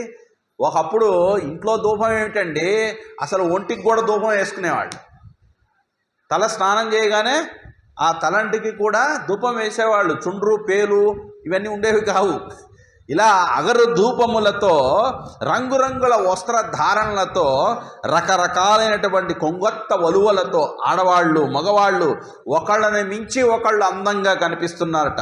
ఇలా అనేక ఇవన్నీ ఏమిటి అనంటే మంగళ సంరంభాలు అంటారు. అంటే మంగళకరమైనటువంటి దృశ్యాలు ఇవి. ప్రతి నిత్యము ప్రతి వారు ప్రతి ఇంట్లో ఈ మంగళకరమైనటువంటి ద్రవ్యాలతో ఇళ్ళని అలంకరించుకోవాలి. అవునా? మన శరీరాలపైన కూడా మంగళకరమైనవి ఉండాలి. చాలామందికి తెలియని విషయం ఏంటంటే గోరింటాకు ఆడోళ్ళే అనుకుంటారు, మగోళ్ళు కూడా పెట్టుకోవచ్చు. ఆడంగొండ అనుకుంటారండి అందరూ, అనుకుంటాం. కృష్ణుడు చూడండి ఎప్పుడు గోరింటాకు ఉంటుందా ఉండదా? మనం ఏమైనా పెట్టామేమిటి మనకు తెలియటానికి? అంటే మనం చూసేటువంటి, అవునా, గోరింటాకు అనేటువంటిది అసలు ఇంకా నేను పచ్చిగా చెప్పాలంటే ఒకప్పుడు మగవాళ్ళకి కాళ్లకు మెట్టెలు కూడా ఉండేవి, తెలుసా మీకు? చేతులకి గాజులు కూడా ఉండేవి. రాను రాను రాను రాను ఒక్కొక్కటి వదిలేసుకుంటూ వచ్చాం. అంటే గాజులు అంటే గాజులు కాదు, కడియాలు. చేతులకి కంకణాలు ఉండేవి, కాళ్ళకి కంకణాలు ఉండేవి, మెట్టెలు కూడా ఉండేవండి. ఫలానా అబ్బాయికి వివాహం అయిందని తెలిసేట్టుగా. కానీ స్త్రీకి పరిమితం చేశారు, మగవాళ్ళు తీసేశారు ఇప్పుడు. ఇవన్నీ ఏంటంటే మంగళ ద్రవ్యాలు అని అంటారు. పసుపు, కుంకుమ, అగరు, దీపాలు, అలాగే పూలు, ఇవన్నీ కొబ్బరికాయలు, ఇవన్నీ ఇలా మహావైభవంతో ఆ పట్టణమంతా కూడా పరిఢవిల్లుతున్నది. అంతనా భీష్మకుండు విహిత ప్రకారంబునన్ పితృదేవతలనర్చించి బ్రాహ్మణులకు భోజనంబులు వెట్టించి మంగళాశీర్వచనంబులు చదివించి రుక్మిణీదేవిని అభిషిక్తం చేసి వస్త్ర యుగళ భూషితంగావించి రత్నభూషణంబులిడజేసే ఋగ్యజుస్సామాథర్వణ మంత్రంబుల మంగళాచరణంబులు నరించి భూసురుల రక్షాకరణంబులాచరించి పురోహితుండు గ్రహశాంతి కొరకు నిగదిత న్యాయంబున హోమంబు గావించే మరియు ఆ రాజు దంపతుల మేలు కొరకు తిల ధేను కుల ధౌత కనక చేలాది దానంబులు ధరణీదేవతల కోసంగే అయ్యవసరంబున. పెళ్లికి ముందు ఏం చేయాలి? 7 రోజులు పెళ్లి జరిగేదండి పూర్వకాలంలో. పెళ్లికి ముందు ఏం చేయాలి? అసలు వాట్ ఈజ్ మ్యారేజ్ ప్రాసెస్? పర్ఫెక్ట్గా ఒక సంప్రదాయబద్ధంగా ఎక్కడా రాక్షసము అని ఆసురి ప్రవృత్తి కనిపించకుండా అసలు పెళ్ళి ఎందుకని అలా పెట్టారు తెలుసా? క్రతువు తెలుసా మీకు? సృష్టి కార్యం సజావుగా సాగటం కోసం. ఎందుకంటే కొంతమందికి ఆపాత వైరాగ్యాలు వచ్చి మేము వివాహం చేసుకొని ఇలాగే ఉండిపోతాం, ఒంటిలింగం సోమలింగంలాగా అనుకుంటారు. అందుకని వాళ్ళకి ఆ ప్రేరణ. కొంతమంది అదేవో ఆ మధ్య కొన్ని సినిమాలు వచ్చినాయి మంచి, ఒకప్పుడు పెళ్లి పుస్తకం అని ఉండేది సినిమా. అవునా, చూడంగానే అబ్బా నేను కూడా పెళ్లి చేసుకోవాలి అని వాడి కోరిక పుట్టేది. అలా ఈ క్రతువులు బంధు సమేతంగా వచ్చిన పరిజనులు అందరూ దాంట్లో పాల్గొన్నప్పుడు వాళ్ళు కాస్త సిగ్గుపడతారండి. అవన్నీ చూస్తూ తెలియకుండా వాళ్ళల్లోనే దాగి ఉన్నటువంటి ఒకానొక వ్యక్తిత్వాన్ని వాళ్ళు కనుగొంటారు. వాళ్ళు కూడా ఇలాగే వివాహం చేసుకోవాలని, చక్కగా ఒక కుటుంబీకుడు అవ్వాలని, ఇవన్నీ ఏంటంటే మరి సృష్టిని ముందుకు నడవాలంటే, సృష్టి కార్యం జరగాలంటే వివాహం చేసుకునే వాళ్ళు ఉండాలి. అవునా కాదా? అందరూ సంసారాన్ని వదిలిపెట్టి ఇదంతా మాయా అని వదిలేసి ఉండరండి. గుర్తుపెట్టుకోవాలి. ఎందుకనంటే పసిపిల్లవాడికి ఎక్కాలు నేర్చుకోవడం ఎంత అవసరమో, అవునా కదా, కొంచెం పెద్ద అయిన తర్వాత లెక్కలు చేయటం ఎంత అవసరమో, ఇంజనీర్ అయిన తర్వాత ఏ లెక్కలు పని లేదు, వాడికి ఫార్ములా ఆడు చెప్పమంటే చెప్పేస్తాడు. అది ఎదిగిన స్థాయి. మధ్యలో ఉన్నప్పుడు లెక్కల స్థాయి, కింద ఉన్నప్పుడు అంకెలు ఎక్కాలు నేర్చుకునేటువంటి స్థాయి. ఏ స్థాయిలో ఇప్పుడు కింద అరే 9 ఎంత అంటే ఇప్పుడు మనం తెలుగులో అడిగాను 9 9s ఆర్ అనగానే ఆడు 81 అంటాడు. అవునా కదా? అదే ఒక ఇంజనీర్ పిల్లండి 9 9s ఆర్ అన్నాం అనుకోండి 81 అనేస్తాడు వెంటనే. ఆయన ఉండండి ఒక్క నిమిషం అన్నాడు అనుకోండి ఇంజనీరు, ఏ స్కూల్లో చదివావు నువ్వు అని అడుగుతావు. అవునా కదా? అంటే ఎదిగిన వాడికి లెక్కించవలసిన అవసరం లేదు. అలాగే జీవితంలో పరిపక్వత సాధించి ఆ మనోస్థితి కలిగినటువంటి వాడికి వివాహం పనిలేదు. మరి ఆ స్థితిలో అందరూ ఉంటారా? అన్లెస్ ఆర్ అంటిల్ ఎక్కాలు నేర్చుకోవాలి, అన్నీ చేయాలి, ఇవన్నీ పడి ఇందులో ఉన్నటువంటి ఆపసోపాలన్నీ అనుభవించిన తర్వాత అసలు జీవిత పరగమ్యం ఏమిటో, ఆ చేరుకోవలసినటువంటి లక్ష్యం ఏమిటో ఒక అవగాహన వచ్చిన తర్వాత మళ్ళా దాంట్లోకి వెళ్ళాలని అనుకోడు ఒక స్థాయిలో. అప్పటి వరకు వెళుతూనే ఉండాలి, అప్పటి వరకు అది అనుభవించాలి, దాంట్లో నలగాలి. అవునా కదా? కాబట్టి శంకరాచార్యులు, రమణ మహర్షి మొదలైనటువంటి మహాత్ములందరూ అవివాహితులుగా ఉంటూ మరి వాళ్ళు బ్రహ్మచర్యం నుంచి డైరెక్ట్ సన్యాసానికి ఎలా వెళ్ళారు అని అంటే, మరి వాళ్ళు కూడా కామి కానివాడు మోక్షగామి కాడు కదండి అని లేనిపోని మాటలు పుట్టించారు. అవి లేవండి. కామి కానివాడు మోక్షగామిగా అక్కడ అర్థం ఏమిటో తెలుసా? ధర్మాన్ని ఆచరించని వాడు కామి అని అంటే ఇక్కడ చండాలమైన అర్థాన్ని తీసుకొని అది శృంగారానికి అన్వయం చేసి పెళ్ళి అనేటువంటి ఒక క్రతువు పెడుతున్నారు. అర్థమవుతుందా మీకు? కామి అని అంటే ధర్మకామి కానివాడు, ధర్మాన్ని ఆచరించిన వాడు మోక్షమే అందుకుంటాడు. బ్రహ్మసూత్రాలు దానికి ప్రమాణం అండి. మొట్టమొదట బ్రహ్మసూత్రాల్లో అథాతో ధర్మ జిజ్ఞాస, కర్మ ప్రకరణం అంతా ధర్మ జిజ్ఞాస. తెలుసుకో, కర్మ యొక్క లోటుపాట్లు తెలుసుకొని కర్మ చెయ్యాలా చేయకూడదా, కర్మ చేస్తే ఏమొస్తుంది, కర్మ ప్రయోజనం ఏమిటి, కర్మ పరిధి ఎంత, కర్మలో నుంచి మనం బయటపడాలంటే ఏం చేస్తే కర్మలోంచి బయటపడటం, ఇవన్నీ విచారణ ఉంటాయి. ఆ తర్వాత అథాతో బ్రహ్మ జిజ్ఞాస, ధర్మములో బాగా నిష్ణాతుడై రాటుదేలిన వాడు అప్పుడు బ్రహ్మం గురించి చెప్పిన వాడికి బాగా వెంటనే వాడి యొక్క మనసు ఇంట్రావర్ట్ అవుతుంది. అర్థమవుతుంది కదా? కాబట్టి ఇక్కడ కామము అనేటువంటిది ఒక భౌతికమైనటువంటి సంబంధం కింద తీసుకోకూడదు. ఇక్కడ కామిగాని వాడు మోక్షగామి అని చెప్పి అన్నమాచార్య వారి కీర్తనలో ఆయనకి పెళ్లి చేయడానికి ఆ మాట చెప్పేస్తాడు. వెంకటేశ్వర స్వామి ఆ రూపంలో వచ్చినట్టుగా అది అసలు ఎక్కడా జరగదు. అసలు ఇంకా చెప్పాలంటే అసలు అన్నమాచార్యులు వారు చాలా లేటుగా వివాహం చేసుకున్నారట. అక్కడ ఉన్నట్టుగా ఏదో మనకేదో సినిమాల్లో మనకి చూపించాలి కాబట్టి కథ. అవునా కదా? కాబట్టి ఇక్కడ మనం గుర్తుపెట్టుకోవాల్సింది అసలు పెళ్ళి ఎలా చేస్తారు, ఆ వివరణ ఏమిటి, ఈ సంప్రదాయం ఏమిటి, అదంతా గనక వింటే నిజంగా చెప్పాలంటే దాని మీదనే 7 రోజులు మాట్లాడచ్చు. ఏం కాదులేండి, బాగా గృహస్థులు కొంచెం పండితులైన వాళ్ళు మాట్లాడితే బాగుంటుంది. పెళ్ళి ఎలా చేయాలి ఒక సంప్రదాయబద్ధమైనటువంటిది టూకీగా చూచాయిగా మనకి దీంట్లో భాగవతంలో పోతనామాత్యుల వారు పొందుపరిచారండి. అవునా? ఇప్పుడు వచ్చినాయి కొత్తటువంటి పోకడలు. హల్దీ ఫంక్షన్ ఏమిటి సంగీత్, తర్వాత డ్యాన్స్, ఒకరోజు హల్దీ, ఒకరోజు సంగీత్, ఒకరోజేమో ఈ సంగీత్. ఏమిటిది? మనవి కాదది. ఇప్పుడు కొత్తగా ఏమొచ్చినాయో తెలుసా? ఇది బ్రహ్మవేదిక అంటారు. పెళ్లి మండపము బ్రహ్మవేదిక అంటారు. ఇక్కడ కూర్చున్నవాడు సాక్షాత్ శ్రీమన్నారాయణుడు. పెళ్లి కొడుకు ఆ సమయంలో పెళ్లి కొడుకుని నారాయణుడిగా భావిస్తాడు కన్యాదాత. అందుకనే పాద ప్రక్షాళన చేసేటప్పుడు జరిగే శ్లోకం ఏంటండి? నమోస్త్వనంతాయ సహస్రమూర్తయే సహస్రపాదాక్షి శిరోరుబాహవే. అక్కడ సంధ్యావందనంలో ప్రతి పిల్లవాడికి వస్తుంది. ఆ పాదాలు సాక్షాత్తు శ్రీమన్నారాయణుని యొక్క పాదాలు అని భావించి ఈ దానం చేసేటువంటి కన్య ఎవరు అంటే సాక్షాత్తు లక్ష్మీదేవినే శ్రీమన్నారాయణుడికే అప్పచెప్తున్నానని అక్కడ సంకల్పం చేసి చెప్తారు. అలాంటి పరమ పవిత్రమైనటువంటి బ్రహ్మ మండపంగా సభగా భావించే కళ్యాణ మండపంలోకి పెళ్లి కూతురిని గంపలో పెట్టి తీసుకురావటం అంటే గంప కాదు, పద్మమునందు. పద్మం అని అంటే అక్కడ గంప అంటే ఏదో వెదురు బుట్ట, దానికి ఏదో చుట్ట, అదేదో కట్ట ఏదో పెట్టేసి దానిలో కూర్చోబెట్టుకొని తట్ట మోసుకొచ్చినట్టు మోసుకొస్తాం. మేనమామలు మోసుకొస్తాడు కాదు.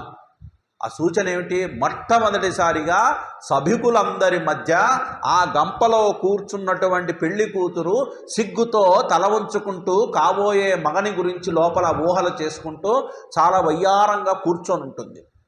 అంటే ఆ కన్య అంతకుముందు ఎలాగున్నది అని ఏమి 10 మందికి ఏమో డబ్బా పెట్టుకొని ఒక ఏమీ చూపించవలసిన అవసరం లేదు.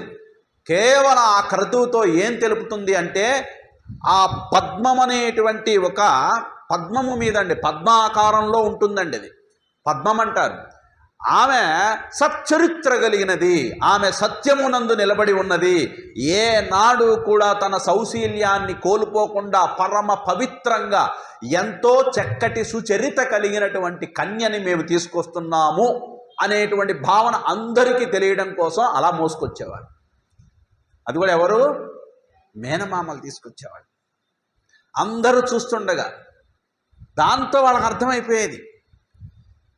చూడండి, అది అలా ఉండమని చెప్తున్నారు, ఇలా ఉండాలి అని శాసిస్తున్నారు. ఈ రెండు గుర్తుపెట్టుకోవాలి. అవునా? ఇప్పుడు ఈ విలువలు లేవు, అసలు ఎవరు పాటించడం లేదు. పరపురుషుడితో బైక్ ఎక్కితే మీకేంటండి తప్పు? వెళితే ఏమిటంట? వెళ్ళిపోతున్నారు, ముట్టుకుంటున్నారు, చేయి కలుపుతున్నారు, ఎంగిల్ తినేస్తున్నారు. నిర్లజ్జగా జొగ్గాదు, జరుగుతున్నవే చెప్తున్నాను. అసలు ఏమి ఆచారం అనాచారం ఆలోచన లేదు, విచక్షణ కోల్పోతున్నారండి. వాళ్ళకి పాపం తెలియక, చెప్పేవాళ్ళు లేక, పెద్దవాళ్ళు చెప్పాలి. అసలు దీనికి భాగవతంలోనే ఒక పద్యం ఉందండి. కొడుకు తప్పుడు మార్గంలో పోయాడంటే తండ్రి తప్పు, కూతురు తప్పుడు మార్గంలో పోతుందంటే తల్లి తప్పు అన్నాడండి భాగవతంలో పోతనామాచ్యులు వారు. చూడండి, కాబట్టి తల్లి బుద్ధులు చెప్పాలి. తల్లి అనేకమైన పర్సనల్ థింగ్స్ ఉంటాయి. ఎలా కూర్చోవాలి, ఎలా ఉండాలి, ఎలా చూడాలి, 10 మందిలో ఉన్నప్పుడు ఎంత రిజర్వ్డ్గా ఉండాలి, ఇవన్నీ కూతురికి తల్లి చెప్పాలి. కొడుకు విషయంలో కూడా తండ్రి అదే జాగ్రత్త వహించాలి. ఏమండి, మనం కోట్లు వ్యాపారాలు చేసేసి ఏదో గొప్ప కీర్తిని సాధించటం ఎంత గొప్పో, ఒక కూతురుని, ఒక కొడుకుని బాధ్యతాయుతంగా పెంచి వాళ్ళని ఒక సచ్చీల సత్సాంప్రదాయానికి ప్రతీకలుగా మీరు ప్రపంచానికి అందించగలిగితే వారి నుంచి ఎంతోమంది బాగుపడతారు. అది మహాయజ్ఞం అండి. ఆషామాషి కాదు పిల్లల్ని పెంచడం. ఒక జీవుడు ఎక్కడో పుట్టాడండి. ఆ జీవుడు ఎక్కడవాడో మీ ఇంట్లో ఒక శరీరంలో మీరు కన్నటువంటి పిండంలోకి ప్రవేశించి మీ ఎదురుగా ఒక కొడుకుగానో కూతురుగానో ఉన్నాడు. చాలా జాగ్రత్తగా వాళ్ళ యందు శ్రద్ధ వహించాలి, ఫ్రీడమ్ ఇవ్వాలి. అట్ ద సేమ్ టైం మనమంటే భయము, ఆ కంట్రోల్ కూడా ఉండాలి. కాబట్టి ఇలాంటివి క్రతువుల్లో డ్యాన్సులు వేసుకుంటూ వస్తున్నారండి ఇప్పుడు పెళ్లి కూతుర్లు. డ్యాన్సులు వేసుకుంటూ ఎలా మేడం అంటే ఇప్పుడు దరిద్రం ఏమిటంటే ఇటువైపు కుటుంబీకులు, అటువైపు కుటుంబీకులు, ఇంటికి సంబంధించిన చుట్టాలు పక్కాలు అందరూ కలిసి పూర్వకాలంలో ఒకళ్ళు వంటని, ఒకళ్ళు అలంకారమని, ఒకళ్ళు వేదిక చూసుకోవటం ఇలా పంచుకునేవాళ్ళండి. ఎవరు? బంధువులే.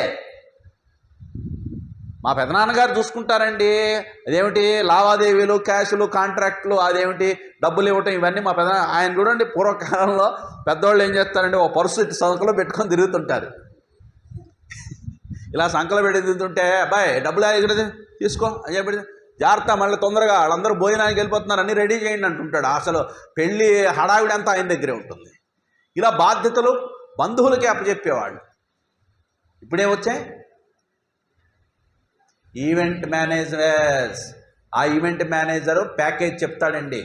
ఎన్ని లక్షల్లో కావాలండి మీకు పెళ్ళి, అమ్మాయి ఎంట్రీ ఎలా ఉండాలండి, ఏ హీరోయిన్ లాగా ఉండాలండి, ఎలా తీయాలండి, గాల్లో నుంచి తీసుకురావాలా, ఇంకా కొత్త ప్రోకళ్ళు ఏమనంటే డ్రోన్లో కూడా దించుతున్నారండి. ఏమిటి ఆ నడక నడుచుకుంటూ మహాలక్ష్మి స్వరూపంగా భావించవలసినటువంటి కన్యని, ఆ పెళ్లి కుమార్తెని ఇలా వింత వింత పోకడలని మనం ఆహ్వానిస్తూ పెద్దలైన మనమే వాళ్ళకి అలాంటి పద్ధతులకి మనం ఆమోదం తెలిపితే రాబోయే కాలంలో ఎలా ఏ విధంగా జరుగుతాయి అలాంటివి చూడకముందే ఈ తనువు వదిలిపెట్టి మనం తొందరగా పోతే బాగుంటుంది అనిపిస్తుంది. ఎందుకంటే ఎవరు నివారించడానికి వీలు లేకుండా అయిపోయింది.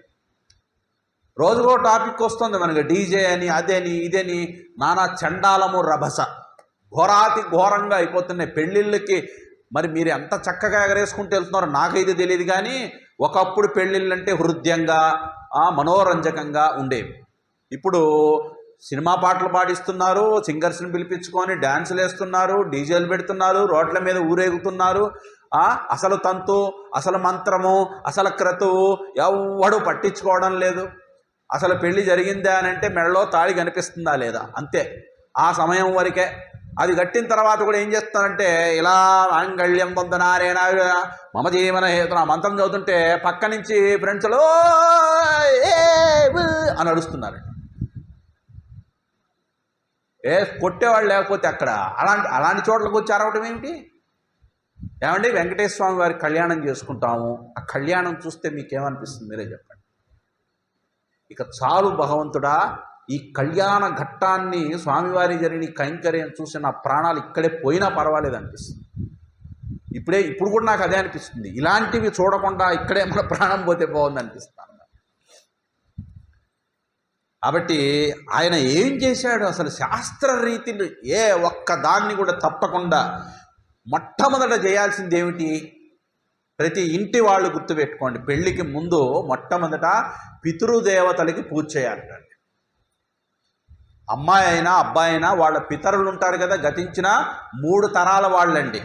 ఇప్పుడు నాన్నగారు తన కూతురికి పెళ్లి చేస్తుంటే నాన్నగారి నాన్నగారు, అమ్మగారి అమ్మగారు, నాన్నగారు, నాన్నగారి నాన్నగారి నాన్నగారు, నాన్నగారి నాన్నగారి నాన్నగారు, అంటే నాన్నగారి తాతయ్య, నాన్న, ఆ పైన తాత, అంటే ముత్తాత, తాత, నాన్న, 3 తరాల పితృదేవతలకి. ఎందుకంటే అంతకుముందు ఉన్నటువంటి పితరులు ఆల్రెడీ ఈయన ప్రతినిత్యము ప్రతి సంవత్సరము ఆబ్ధికమని చేస్తుంటారు కాబట్టి వాళ్ళకి ముక్తిని అడిగి వేరే జీవ శరీరాలు ధరించే ఉంటారు. ఈ 3 వాళ్ళే ఇంకా రిజర్వ్లో ఉంటారట. అందుకని పితర దేవతలందరినీ కూడా మాకు ఇప్పుడు ఈ క్షణంలో ఇక్కడ మేము ఇలా బతికి ఏదో కాస్త సౌభాగ్యంతో చక్కటి కుటుంబాన్ని కలిగి ఉన్నామంటే ఓ పితృదేవతలారా మీ అనుగ్రహమే. ఇంకా పచ్చిగా చెప్పాలి అని అంటే ఛాందోగ్యోపనిషత్తు, బృహదారణ్యకోపనిషత్తు మొదలైన ఉపనిషత్తుల్లో కూడా చెప్పబడినటువంటి ఒక సైంటిఫిక్ థియరీ ఏమిటంటే సస్యము బాగా పండాలి అంటే పితృదేవతల అనుగ్రహం ఉంటేనే పండుతుంది. పంటలు వర్షాలు సకాలంలో కురవాలి అంటే పితృదేవతల అనుగ్రహంతోనే కురుస్తాయిట.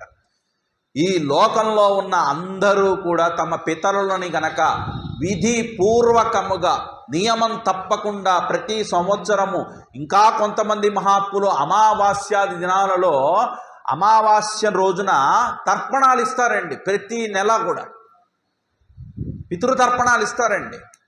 ఆవిడ పెళ్లికి ముందు అరే గతించిపోయిన వాడు పూజలు ఏమిటండి అని మనం ఎవడో పురోహితుడు చెప్పేస్తే అసలు ఆ పితర దేవతల ఫోటోలు పెట్టి పెళ్ళికి చచ్చిపోయిన వాళ్ళ ఫోటోలు పూజలు ఏంటని అనుకుంటాం. చచ్చిపోయిన వాళ్ళు ఏంటయ్యా, వాళ్ళ యొక్క ఆశీర్వచనాలు లేకుండా నువ్వు బతికున్నావా? ఇక్కడ భాగవతం చెప్తుంది, నేను చెప్పడం లేదే. పితర దేవతలని అర్చించాలి, పూజించట. భూసురులకు అంటే బ్రాహ్మణోత్తములైనటువంటి వారికి ఎంతమంది వస్తే అంతమందికి భోజనాలు పెట్టేట. అవునా? పెట్టించి వాళ్ళందరి చేత పెళ్లి కాకముందండి, ఇంకా పెళ్లి కూతురుగా తయారు చేయకముందు కూడా మంగళ ఆశీర్వచనాలు అంతమంది వేద బ్రాహ్మణులు చక్కగా ఆశీర్వచనం చేసిన తరువాత అప్పుడు మంగళ స్నానానికి పంపిస్తారట అమ్మవారిని. అమ్మవారంటే మన ఇంట్లో ఉన్న పిల్లల్ని కూడా అమ్మవారే అనుకోండి. తలంటు స్నానం చేయించి ఆమెకి వస్త్రద్వయం అన్నాడు. ఇక్కడ ఈ పదం ఎందుకు వాడారో నాకు అర్థం. వస్త్రద్వయంతో రత్నాభరణాలతో అలంకరింపజేశారు అని అంటే చక్కటి చీర, అవునా, వస్త్రధారణ చేసుకున్న తర్వాత మేలి ముసుగు అంటారు. తెలుసా మీకు? మేలి ముసుగు అంటారు తెలుసా? అమ్మయ్య, మేలి ముసుగు వేసుకుంటారు. అంటే మహారాణులు, రాకుమార్తెలు ఆ కాలంలో మేలి ముసుగులు వేసుకొని తిరిగేవాళ్ళు. అలాంటి మేలి ముసుగులు, వస్త్రద్వయం, రత్న ఆభరణాలని అలంకరింపజేసి ఆ ఆభరణాలు ఆ వస్త్రద్వయంలో చూడంగానే ఇంకా సాక్షాత్తు ఆమె శ్రీ మహాలక్ష్మి ఇంట్లో తిరుగుతుంది. అలా ఆ ఆభరణాలు వస్త్రాలు ధరించే తిరగాలి. పెళ్ళికి 2 రోజుల ముందు చూడండి, అమ్మాయి ఇప్పుడు టైట్ వేసుకొని, ప్యాంట్లు వేసుకొని, బర్మడా షార్ట్లు వేసుకొని, టీషర్ట్లు వేసుకొని తిరుగుతుంటారు. ఒక రోజు ముందు ఏదో పాపం స్నానం చేయించాలి కాబట్టి అప్పటికప్పుడు ఏదో వరండాలో పెద్ద పీటేసి అటు ఇటు వెనక సెటప్ వేస్తారనమాట. గెటప్ సెటప్లు వేసుకొని 10 మంది వచ్చి ఎవడు పడితే వాడు పోస్తాడు. ఎవడు పడితే వాడు. స్త్రీలు మాత్రమే పోయాలి. వాళ్ళ మీద చందనము, పసుపు అంతా రుద్దుతూ మంత్రసహితముగా అక్కడ మంగళ స్నానం చేయించాలి పసుపు కలిపిన నీళ్లతో. చూడండి, సుగంధ ద్రవ్యాలు, పసుపు కలిపిన నీళ్లతో మంగళ స్నానం చేయించినప్పుడు ఆ స్నానం జరిగేటప్పుడు ఆ మంత్రోచ్చారణ జరుగుతూ ఉంటే అప్పటి వరకు ఒకవేళ తెలుసో తెలియకో అమాయకత్వంలోనో మానసికంగానో వాచికంగానో శారీరకంగానో ఏవైనా పాపాలు చేసుంటే అవన్నీ ఇప్పుడు కడిగివేయబడుగాక, నేను పునీతురాలవుగాక అనేటువంటి ఒక భావంలో ప్రవేశించాలి. అది మంగళ స్నానం అంటే. పాట పెట్టి డ్యాన్స్లు వేసుకుంటూ ఎగురుకుంటూ చల్లుకుంటున్నారు. నాకు సంబంధం లేదు అదంతా. తర్వాత బ్రాహ్మణులు ఏం చేశారట? ఋగ్వేద, యజుర్వేద, అథర్వణ వేద, సామవేద పురోహితులు అందరూ 4 వేదాల నిష్ణాతులు వచ్చి మంత్రాలతో స్వస్తి పుణ్యాహవాచనములు అంటారు. ప్రతి హోమానికి, ప్రతి ఒక్క బ్రహ్మోత్సవాలకి, ప్రతి ఒక్క ప్రత్యేకమైనటువంటి పూజలకి, రేపు మనం చేసుకోబోయే రుక్మిణీ కళ్యాణానికి కూడా పుణ్యాహవాచనం అని ఒక క్రతువు ఉందండి. ఆ పుణ్యాహవాచన మంత్రాలతో నిర్విఘ్నంగా ఎటువంటి ఆటంకము లేకుండా ఆ పరిణయము, మహోత్సవము చక్కగా పరిసమాప్తి కావాలి. ఈ క్రతువులో చివరికి పనిచేసేటువంటి పనివాడి దగ్గర నుంచి కన్యాదాత అయినటువంటి తండ్రి వరకు ఎవ్వరికి ఎటువంటి హాని జరగకుండా అందరూ చక్కగా ఆరోగ్యంగా సుభిక్షంగా ఉండాలి అని కోరుకుంటూ మంత్రాలు పుణ్యాహ వాచనం. ఆ తర్వాత రక్షా కంకణ ధారణం చేస్తారండి. పుణ్యాహ వాచనం అయిన తర్వాత రక్ష ధారణ చేస్తే ఇక వాళ్ళు ఇంక బయటికి వెళ్ళకూడదు. ఇంకా రక్ష ధరించి ఆ మంగళ వస్త్రాలతో, మంగళ ఆభరణాలతోనే తిరగాలి. రాత్రి పడుకునే ముందు ఆభరణాలు తీస్తారు కానీ మిగతా సమయాల్లో కూడా వస్త్రాల్లోనే ఉంటారు. విచిత్రం ఏమిటంటే అప్పటి నుంచి పెళ్లి కూతురు మౌన దీక్ష పాటించాలండి. మౌన దీక్ష, ఎవరితో మాట్లాడకూడదు, చాలా మౌనంగా ఉండాలి, అంతర్ముఖంగా ఉండాలి. ఆ పరమేశ్వరుణ్ణి, లోకేశ్వరుణ్ణి మనసులో తలుచుకుంటూ ఆమె ఉండాలి. ఇక ఒకవేళ ఆ కన్యో లేకపోతే ఆ వరుడో, అవునా, ఏదైనా పుట్టిన సమయాల్లో కావచ్చు, తర్వాత వాళ్ళకి గ్రహాలు కొన్ని అనుకూలించినటువంటి పరిస్థితులు కూడా ఉంటాయి. ఏదేమైనప్పటికీ మరి పురోహితులంటే మంత్రము వాళ్ళ యొక్క పట్టులో ఉంటుంది కాబట్టి గ్రహశాంతి కోసము వేద విధానోక్తంతో హోమాన్ని చేయించట భీష్మకుడు కూర్చొని. అవునా? ఇక భీష్మకుడు నూతన దంపతుల క్షేమానికై రుక్మిణీదేవి ఎవరిని వరిస్తుందో ఆ దంపతులైనటువంటి వారికి, బ్రాహ్మణులకు వాళ్ళిద్దరూ క్షేమంగా ఉండాలని. మరి ఇంతకుముందు అన్నదానం చేశాడుగా బ్రాహ్మణులకి, మరి ఇదేంటి ప్రత్యేకంగా అని అంటే ప్రత్యేక దానాలు అంటారు. ఏమేం దానం చెయ్యాలి చూడండి. నువ్వులు, ఎవలు అమ్మయ్య, గోవులు, వెండి, బంగారం, వస్త్రాలు. నువ్వులు, గోవులు, వెండి, బంగారం, వస్త్రాలు బ్రాహ్మణులకి యథాశక్తి. కిలోలు కిలోలు ఇవ్వద్దు, అంత ఖర్చు పెడుతున్నాం. 70-80 లక్షలు ఖర్చు పెడతాం అనుకోండి ఒక పెళ్ళికి. ఏమంటే 2000 పెడితే ఒక 5-6 గ్రాములు రాదా బంగారు? నాకు తెలియదు ఎంత ఉంది ఇప్పుడు. ఎంతో కొంత ఇవ్వచ్చు. ఒక బ్రాహ్మణుడికి సువర్ణ దానం, ఒకళ్ళకి వెండి, ఒకళ్ళకి నువ్వులు, ఒకళ్ళకి గోవు. నిజంగా ఇది గనక పాటిస్తేనండి మనం ఎన్ని జీవితంలో ఖర్చు పెడుతుంటాం. తిండి కోసం ఎంత ఖర్చు పెడుతున్నాం చెప్పండి. కడుపుకు తినడం కోసం ఎన్ని రకాల ఐటమ్స్, అవునా కదా? అప్పుడప్పుడు మేము కూడా క్యాంపులు పెడుతుంటాం. క్యాంపులకు వస్తారు. ఆ క్యాంపులకు వచ్చిన తర్వాత క్యాంపులో ఏదైనా కార్యక్రమం జరుగుతుంది, మీరు కూడా పాలు పంచుకోవచ్చు, ప్రసాదాది వితరణ ఏదో జరుగుతుంది అని అంటే పాపం అంటే వాళ్ళ భావన, ఆ మనిషి ఆలోచనలు ఎలా ఉంటాయి. 1000, 1500, 500 తీసి ఖర్చు పెట్టాలంటే వాళ్ళు బయటికి రూపాయి కూడా తీయరు. మళ్ళీ వాళ్ళే ఫ్లైట్లో వస్తారు. మళ్ళీ క్యాంప్కి ఫ్లైట్ ఛార్జెస్ ఎంత అవుతాయి తెలుసా? 15-20 వేలు. వాళ్ళ కోసం, వాళ్ళ సుఖం కోసం 15-20 వేలు అయినా ఖర్చు పెడతారు. కానీ 10 మంది కోసం ఉపయోగపడే యజ్ఞయాగాది క్రతువుల్లో 500 తీయటానికి కూడా వాళ్ళకి బయటికి కష్టమైపోతుంది. అంటే ఆలోచన ఎలా ఉందో చూడండి. బ్రాహ్మణులకు ఇచ్చేటువంటి దానాలు కూడా ఎంత చీప్గా ఇస్తున్నారంటే అంత చీప్గా ఇస్తున్నారండి. వీటన్నిటినీ ఇవ్వద్దండి. పోనీ ఒక్కటి నల్ల నువ్వులు దానం చేయండి. అది తీసుకునే వాళ్ళు కూడా ఉన్నారండి ఇప్పటికీ, నేను చెప్తున్నానండి. వాళ్ళు తీసి అమ్ముకుంటే అమ్ముకున్నారు, వాళ్ళ ఇష్టం అది. ఒకసారి దానం చేయటం, నల్ల నువ్వులు, వస్త్రాలు ఇంతవరకు ఇవ్వచ్చు కదా. వెండి బంగారము కలిపి కావాలంటే ఒక తీగలాగా ఇవ్వండి, ఏదో ఒకటి దానం. అవునా? అలాగే గోవుల్ని దానం చేయాలి. గో దానము అని అంటే యాక్చువల్గా ఏం చేస్తున్నారంటే గోశాలకు వెళ్ళి ఆ గోవు ఛార్జెస్ ఎంత ఉంటాయో 1200-1500 ఇచ్చి అక్కడికి వెళ్ళి గోపూజ చేసి ఇలా పెట్టి నీళ్లు పోసి గోదానం చేసే ఉంటారు. అది గోదానం కాదు. గోదానం అంటే నిజంగా గోవును కొనాలి, ఇవ్వాలి. ఎలాంటి గోవు ఇవ్వాలి? సూడితో ఉన్నది ప్లస్ ఒక దూడ ఉన్నది, పాలిచ్చేటువంటి ఆవునే దానం చేయాలి. ఇలా అన్ని దానాలు చక్కగా విధి విధానోక్తంగా ఏమాత్రము లోటు లేకుండా భీష్మకుడు చేశాడు. ఆ సమయంలో ఏం జరిగింది? అవునా?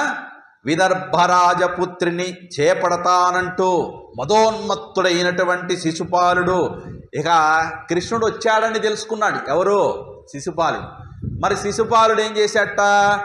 భటుల పటాలంతో పెద్ద సమూహాన్ని తీసుకొచ్చుకున్నట్ట. తేరులు బారులతో, భద్రజాతికి చెందిన కుంజర బృందంతో, కడువడిగా పరిగెత్తేటువంటి గుర్రాలతో, ఫౌజ్ అంటే అసలు చూడండి తెలుగులో పదం ఇది ఫౌజు అని అంటే ఒక సైన్యాన్ని, ఒక పెద్ద వరసని బంధుమిత్ర సమేతంగా ఎంత పెద్ద ఒక యుద్ధం చేయబోతున్నానంటూ వచ్చాట పెళ్ళికి. నిజంగా వీరుడైతే, నిజంగా రుక్మిణీదేవి నిన్ను ఇష్టపడేదైతే రక్షణ కోసం నువ్వెందుకు యుద్ధం చేయాలి? అవునా కాదా? అవుంటే అర్థం ఏంటి ఇక్కడ? రుక్మిణీదేవికి నేను ఇష్టం లేదు అనే విషయం శిశుపాలుడికే తెలుసు. అందుకని ఇప్పుడు బలవంతంగా కృష్ణుడు తీసుకెళ్తున్నాడా, బలవంతంగా శిశుపాలుడు వివాహం చేసుకుంటున్నాడో చెప్పండి నాకు. శిశుపాలుడే బలవంతంగా వివాహం చేసుకుంటున్నాడు. బలవంతంగా కృష్ణుడు లాక్కపోలేదండి ఇక్కడ. నిజంగా కృష్ణుడికే సొంతమైనటువంటి రుక్మిణిని శిశుపాలుడు వరించబోతున్నాడు. కాబట్టే భయంతో పెద్ద పటాలాన్ని తెచ్చేసుకుని వాళ్ళందరికీ విడిదేయించాట పక్కన. ఇలా కుండిన నగరం అంతా కూడా వాళ్ళ సైన్యంతో నిండిపోయిందిట. ఇలా బాంధవ సహితులైనటువంటి బలరామ కృష్ణులను ప్లానింగ్ ఏంటి శిశుపాలుడిది? చాలామంది దుష్టులను తెచ్చుకున్నాడండి. ఒక్కడ కాదు, గూండాలు అప్పుడప్పుడు సినిమాలో చూపిస్తుంటారు. పెళ్లి కొడుకు కోసం పెళ్లి కూతురు వచ్చి ఎక్కడ, అదే పెళ్లి కూతురు కోసం పెళ్లి కొడుకు వచ్చి ఎక్కడ లేపుకుపోతాడని బయట కాపలాలు పెడుతున్నట్టుగా ఈ దీంట్లో నుంచే కాపీ కొట్టారు. శిశుపాలుడు కూడా తెచ్చుకున్నాడు. ఏమిటది? జరాసంధుడు, ఎవరు? దంతవక్త్రుడు, సాల్వుడు, విదూరకుడు, పౌండ్రక వాసుదేవుడు అనేటువంటి ఒక దుష్ట చరిత్ర కలిగినటువంటి దుర్మార్గులైన మహారాక్షసులందరూ కూడా వాళ్ళందరితో పాటు, అంటే శిశుపాలుడు తనతో పాటు తెచ్చుకొని వాళ్ళందరికీ ఒక ఆర్డర్ వేసేట. ఏమిటది? ఒకవేళ గనక బలరామకృష్ణులు గనక కుండిన నగరంలో అడుగుపెట్టి రుక్మిణిని ఎత్తుకుపోతూ ఉంటే వాళ్ళ పీస మణచి వాళ్ళని తరిమి కొట్టి వాళ్ళని పంపించేసి నిరాటంకంగా శిశుపాలుడైన నాకు మీరిచ్చి ఆ రుక్మిణిని నాకిచ్చి వివాహం జరిపే విధంగా మీరందరూ విజృంభించండి అని చెప్పి వాళ్ళకి ఇవ్వాల్సిన ఆజ్ఞలు ఇచ్చేట శిశుపాలుడు. ఇంకా ఆ ఒక్క శిశుపాలుడిగా అనేక దేశాల నుంచి రాజులకి ఆహ్వానం పంపగా ఎందరెందరో మహారాజులు, గొప్ప గొప్ప రాజులందరూ వచ్చారు.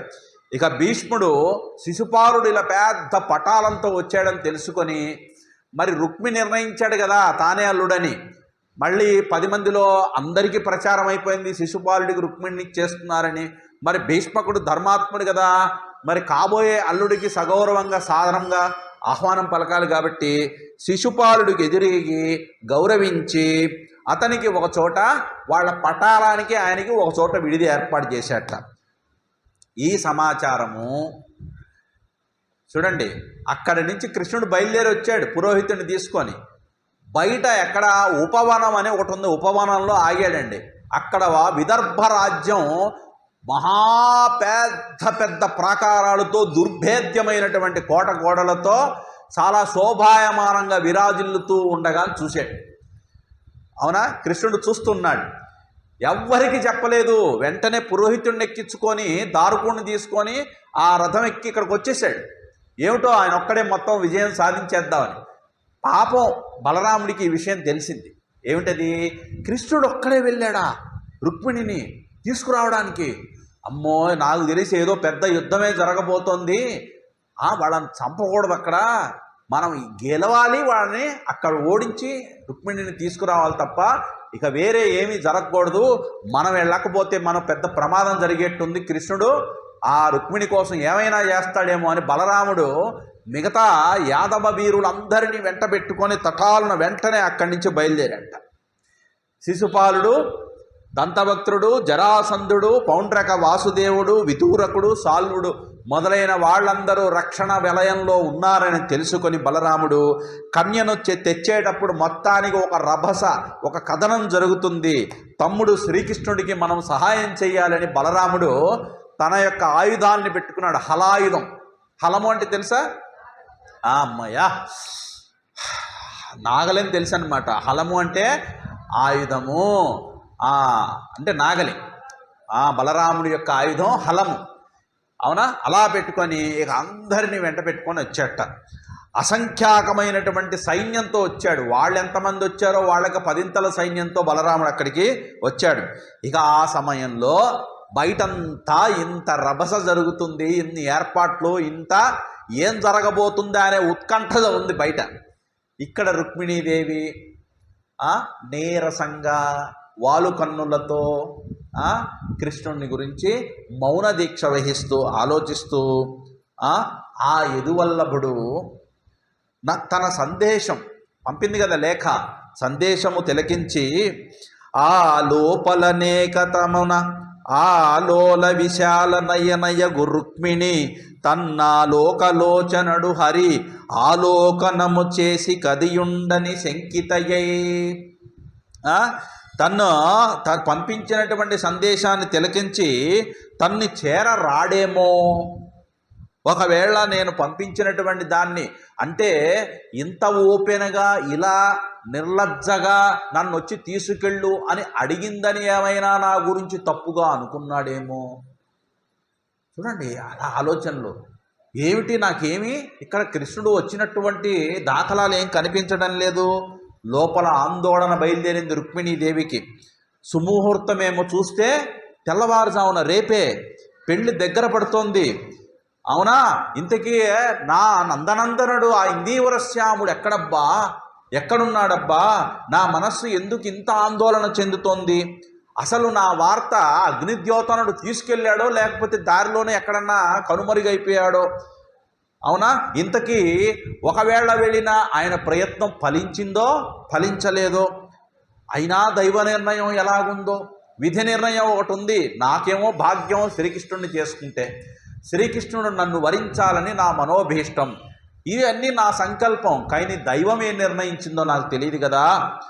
అవునా, ఆ బ్రాహ్మణోత్తముడు ద్వారకకి వెళ్ళినాడో లేదో, ఒకవేళ మార్గాయాసంతో మధ్యలో నిలిచిపోయాడేమో, వెళ్ళలేక ఇంకా ఉన్నాడేమో, అసలు వెళ్ళలేదేమో, ఇంకా అక్కడే ఉన్నాడేమో, ఎప్పుడు వెళ్తాడో అని ఒక ఆలోచన. నా సందేశాన్ని ఒకవేళ తప్పుగా భావించాడేమో శ్రీకృష్ణుడు, విన్నాడు, ఒప్పుకున్నాడు, వచ్చున్నాడు. ఒకవేళ వచ్చినా కూడా నాకు తెలియలేదేమో. ఇంతకీ పరమేశ్వరుడు ఈ పనికి అంటే నేను అనుకున్న నా సంకల్పానికి అనుకూలిస్తాడో లేకపోతే ఆగ్రహిస్తాడో? అవునా? అనుకూలిస్తాడో అనుకూలించడో? ఆ గౌరీ మహాదేవి మంగళ గౌరీదేవిని వేడుకుంటుంది. ఆ గౌరీ మహాదేవి నన్ను కాపాడుతుందో కాపాడదో? ఇంతకీ నా అదృష్టం ఏమి రాసుందో? ఈ దుష్టుడు దుర్మార్గుడైన శిశుపాలుడికి వశం కావాలా, ఆ కృష్ణుడికి నేను వశం కావాలా? ఏమి నిర్ణయించబడిందో నాకు ఏమీ అర్థం కావడం లేదు అని ఇలా భావిస్తూ లోపల చాలా ఆందోళన జరుగుతూ ఉన్న సమయంలో అప్పుడు ఒక విషయం జరిగింది. ఏం జరిగింది అంటే రేపు చూద్దాం.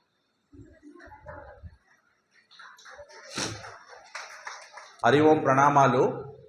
ఇక్కడ ఉన్నటువంటి వాళ్ళందరూ కూడా రుక్మిణి కళ్యాణాన్ని ఎంతో ఇష్టపూర్వకంగా వచ్చి విన్నారు. నేను ఒక ఇండివిజువల్గా వ్యక్తిగతంగా నేను ఒక ఆశ్రమమో ఏదో పెట్టుకొని నడపడం లేదు.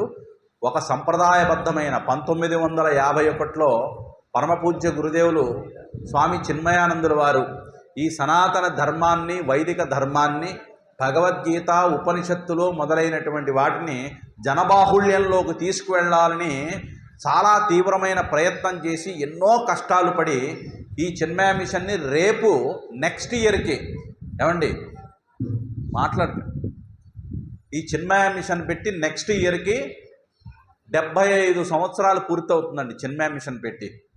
కాబట్టి ఎందరో స్వాములు ఇలా వారికి ఉద్యోగాలు, సద్యోగాలు, ఇండ్లు, వాకిలి అన్నీ ఉన్నా వారు తమ సర్వస్వాన్ని వదిలిపెట్టి ఆ గురుదేవుల సంకల్పానికి ఒక సమిధగా ఈ జ్ఞానజ్యోతులని, ఈ జ్ఞానజ్వాలని అంతటా ప్రభంజనంగా వ్యాప్తి చెయ్యాలనేటువంటి ఒక సద్భావంతో ఇలా నాలాగా ఉన్నటువంటి స్వాములు, సన్యాసులు, అలాగే బ్రహ్మచారులే కాకుండా గృహస్థ మార్గాన్ని అనుసరిస్తూ కూడా మాట్లాడకండి సేవా తత్పరతతో చిన్మయ మిషన్కి అండగా దండగా నిలుస్తూ ఎంతోమంది మెంబర్స్ కూడా తమ చేయూతను అందిస్తూ చిన్మయ మిషన్ని 75 సంవత్సరాలు ఏమాత్రము ఇంత మచ్చ కూడా లేకుండా నిరాఘాటంగా, నిర్విఘ్నంగా ఆ గురుదేవుల సంకల్పాన్ని టార్చ్ బేరర్స్ లాగా మోసుకుంటూ ఇక్కడికి వచ్చారు.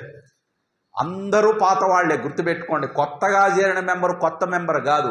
వాళ్ళు ఎక్కడో ఎప్పుడో గురుదేవులను కలిసి ఉండకపోతే మళ్ళీ తిరిగి మెంబర్గా వచ్చే అవకాశం ఉండదు. ఎక్కడో కలిసి ఉంటారు వారి జీవిత కాలంలో. ఆయన ఫోటో అన్న చూసుంటారు, లేదా ఆయన శబ్దం అన్న వినుంటారు. చిన్నవాళ్ళైతే ఇంతకుముందు ముసలాళ్ళుగా ఉన్నప్పుడు గురుదేవులను కలిసి ఉంటే వాళ్ళు శరీరం వదిలి మళ్ళా పుట్టి మన మిషన్కి వచ్చారేమో 75 సంవత్సరాల కాలంలో. కాబట్టి ఇలా ఒక గురు పరంపరగా ఒక బాధ్యతాయుతమైన, గౌరవప్రదమైనటువంటి ఈ యజ్ఞ కార్యక్రమాలు ఇలా అనేకమైనవి విరివిగా చేస్తూ ఉంటాం. కాబట్టి చిన్మయ మిషన్ను విజయనగరము 1995వ సంవత్సరంలో ప్రారంభమైంది. మొట్టమొదటగా రిజిస్టర్ అయింది. అప్పటి నుంచి కూడా ఈ కార్యకలాపాలు జరుగుతూ ఉన్నాయి. ప్రతి సంవత్సరము కూడా గీతా చాంటింగ్ కాంపిటీషన్స్ అని ప్రతి స్కూల్లో పిల్లలకి భగవద్గీత ఒక అధ్యాయం నేర్పి దాని మీద పోటీలు పెట్టి వాళ్ళకి సర్టిఫికేటు, బహుమతులు, ప్రధానోత్సవం కూడా జరుగుతుంది. అలాగే బాలవిహార్ క్యాంప్ అని చేస్తుంటాం ప్రతి సమ్మర్లో కూడా. ఇక్కడ ఉన్న వాళ్ళందరూ కూడా మీ మనవాళ్ళు, మనవరాళ్ళు ఉంటే కూడా నెక్స్ట్ సమ్మర్కి మీరు పంపండి. 10 రోజుల పాటు ఏకాగ్రతగా వాళ్ళు ఒక విషయాన్ని చక్కగా నేర్చుకుంటారు. యోగా, ఆసనాలు, అలాగే ధ్యానం చేయటం, సేవ ఎలా చేయాలి, అలాగే సబ్జెక్టు పట్ల అవగాహన కలిగించడం, వాళ్ళ యొక్క తల్లిదండ్రుల్ని, గురువుల్ని ఎలా గౌరవించాలి, వాళ్ళ వ్యక్తిత్వాన్ని ఎలా తీర్చిదిద్దుకోవాలనే వాటి మీద తర్ఫీదునిస్తాం. అలాగే చిన్మయ యువకేంద్ర అని, యువకేంద్ర అంటే యువకుల కోసం. అది ఎవరు అని అంటే 16 సంవత్సరాల నుంచి, అంటే 17 సంవత్సరాల నుంచి 28 సంవత్సరాలు వయసు కలిగినటువంటి యువతీ యువకుల కోసము వాళ్ళ స్థాయిలో పర్సనాలిటీ డెవలప్మెంట్ ప్రోగ్రామ్స్ మన చిన్మయ మిషన్లోనే జరుగుతాయి. మనం చేసే కార్యక్రమాల చిట్టా చెప్తున్నా నేను. అలాగే దేవి గ్రూప్ మెంబర్స్ అంటే ఇంట్లోనే ఉంటూ గృహస్థ కార్యక్రమాలు నిర్వహించుకుంటున్న దేవీ మాతలకి భగవద్గీత పారాయణం ఎంత నిక్కచ్చిగా, స్పష్టంగా, అక్షర దోషం లేకుండా చదవాలో నేర్పేస్తుంది. అలాగే పూజా విధానాన్ని, పూజ ఎలా చెయ్యాలి, షోడశ ఉపచారాలు ఏమిటి, ఆ పూజకి ముందు క్రతువు ఏమిటి, తర్వాత ఏం చేయాలనేటువంటి విషయాలని ధార్మికమైన అంశాలని కూడా వాళ్ళకి బోధించడం జరుగుతుంది. అలాగే జ్ఞాన యజ్ఞాలు ఇప్పుడు మనం ఇక్కడ చేసినట్టుగా అంతకుముందు వెంకటేశ్వర స్వామి గుళ్ళో అక్కడ రింగ్ రోడ్లో చేశాము, తర్వాత అష్టలక్ష్మి గుళ్ళో చేశాము, అరవిందో సొసైటీ సెంటర్లో ఒకసారి చేశాము, రామకృష్ణ సేవా సమితిలో చేశాము, లయన్స్ క్లబ్లో చేశాము, జగన్నాథ స్వామి కోవెల ఎంజీ రోడ్లో అక్కడ చేశాము, భాగవతం అక్కడ కూడా జరిగింది, అక్కడ గజేంద్ర మోక్షం చెప్పాను. ఇలా అనేకమైన యజ్ఞాలు. యాక్చువల్గా ఇక్కడికి వచ్చి నేను బాబా మెట్లు ఎందుకు చెప్పాలి అని అంటే ఇక్కడ ఉన్నటువంటి ప్రాంత ప్రజల కోసం పెట్టింది. విచిత్రం ఏంటంటే మా మెంబర్సే పరిగెత్తుకుంటూ ఇక్కడికి వస్తున్నారు కార్లు వేసుకొని. నిజానికి ఇక్కడ ఉన్న వాళ్ళకి ఒక గంటన్నర సేపు చక్కగా ధర్మం పట్ల అవగాహన కలిగించాలనే ఒక సదుద్దేశంతో ఇది స్ప్రెడ్ చేయాలని మనం ఏరియా యజ్ఞాస్ అంటారు. ఇది ఒక్కొక్క చోట ఒక్కొక్కసారి ఇలాంటి యజ్ఞాలు 2 నెలలకు ఒకసారి ప్రతి ఒక్క చోట జరగాలి.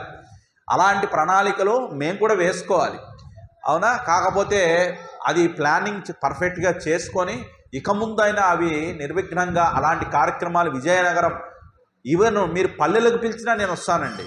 మీకు తెలిసిన మీ సొంత పల్లెల్లో విజయనగరం చుట్టూ ఏమన్నా ఉంటే మీ పల్లెలో అక్కడ ఒక ట్రావెల్ చేయడానికి ఒక 20 కిలోమీటర్లు అయితే నేను రోజు వచ్చి చెప్పేసి మళ్ళీ నేను రాగలను, నాకు ఆ ఏర్పాటు నేను చేసుకోగలను. కాకపోతే అక్కడ ఉపన్యాసాన్ని అందరూ వినాలని వాళ్ళని ప్రేరేపణ చేసి తీసుకురాగలగాలి. ఎందుకనంటే ఎవరూ రాకుండా అంత దూరం మనం ప్రయాణించి ఏర్పాట్లు ఎందుకు చేసుకోవటం? కాబట్టి అందరూ రావాలి, అందరికీ తెలియచేయాలి ఇలాంటి జ్ఞాన యజ్ఞాలు. ఇవి కాక ప్రత్యేకంగా మనం చేసేది ఏమిటంటే ఎప్పుడైనా మనకి వరదలు వచ్చినా, ఇప్పుడు కరోనా లాంటి వైరస్లు వచ్చినప్పుడు కూడా నేషనల్ ఒక రకమైనటువంటి ఫైనాన్షియల్ క్రైసిస్ వచ్చింది మనకి. అలాంటి సందర్భంలో గవర్నమెంట్ చేసేటువంటి సేవా కార్యక్రమాల్లో కూడా చిన్మయ మిషన్ తానున్నాను అని నిరూపించుకుంటూ ముందడుగు వేసి వాళ్ళకి డొనేషన్స్ ఇచ్చినటువంటి దాఖలాలు కూడా ఉన్నాయి. అలాగే మనకి చిన్మయ యూనివర్సిటీ ఒకటి 2016లో స్థాపించారండి. Deemed to be university. It's a very very prestigious university అండి. అన్ని రకాల ఇండియన్ ఏన్షియంట్ టెక్నాలజీతో ప్రస్తుతం మోడర్న్ సైన్స్ని కలిపి BA, BCom, MBA, BE రకరకాలైనటువంటి గ్రూప్స్ అన్నీ కూడా ఎవరెవరు BBE అలాగే IIT కూడా ఉంది. అన్ని రకాలైనటువంటి వృత్తులని కూడా అందులో ఆ యూనివర్సిటీలో పరిచయం చేస్తున్నారు. ప్రపంచంలో ఎక్కడా కూడా లేనటువంటి ఒక లైబ్రరీని అక్కడ చాలా ప్రతిష్టాత్మకంగా కడుతున్నారు, మొత్తం 75 ఎకరాల్లో. అలాంటి యూనివర్సిటీని సంకల్పించి మొత్తానికి ఇప్పుడు ఒక ఫేజ్ కంప్లీట్ చేశారు.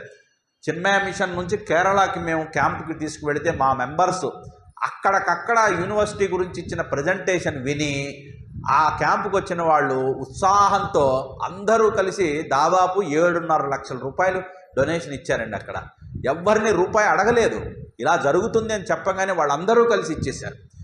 వాళ్ళు చాలా ఆనందం ఫీల్ అయ్యారు. దానివల్ల ఒక రూమ్ వస్తుంది, దాదాపు 40 మంది పిల్లలు 30 మంది పిల్లలు కూర్చోవడానికి ఒక రూము వాళ్ళకి ఏర్పాటు చేయడం జరిగింది. ఇలా చాలామంది కలిస్తే కానీ అంత పెద్ద ప్రాజెక్ట్స్ పూర్తిగా. అలాగే స్థానికంగా చిన్మయ మిషన్ చేసేటువంటి సేవా కార్యక్రమాలు చాలా.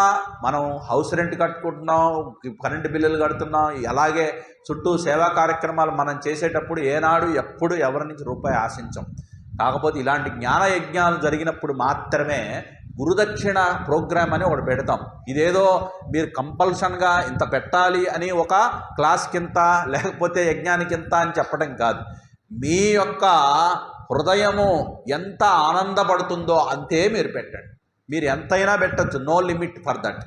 అయితే మరి ఫైనాన్షియల్ స్టేటస్, ఫైనాన్షియల్ రూల్స్ ప్రకారం ఆలోచిస్తే ఎవరైనా 2000కు మించి ఇచ్చేవాళ్ళైతే అది కవర్లో పెట్టద్దు, దాని మీద మీ అడ్రస్ రాసి నేను ఆన్లైన్లో పంపుతానని చెప్తే మీకు మా సుభాష్ని ఇక్కడ ఉన్నారు, మీకు UPI ID చెప్తారు, ఫోన్పే ద్వారా మీరు పంపించి మీ డీటెయిల్స్ ఇస్తే మీకు 80G ఎగ్జంప్షన్ కూడా ఉంది.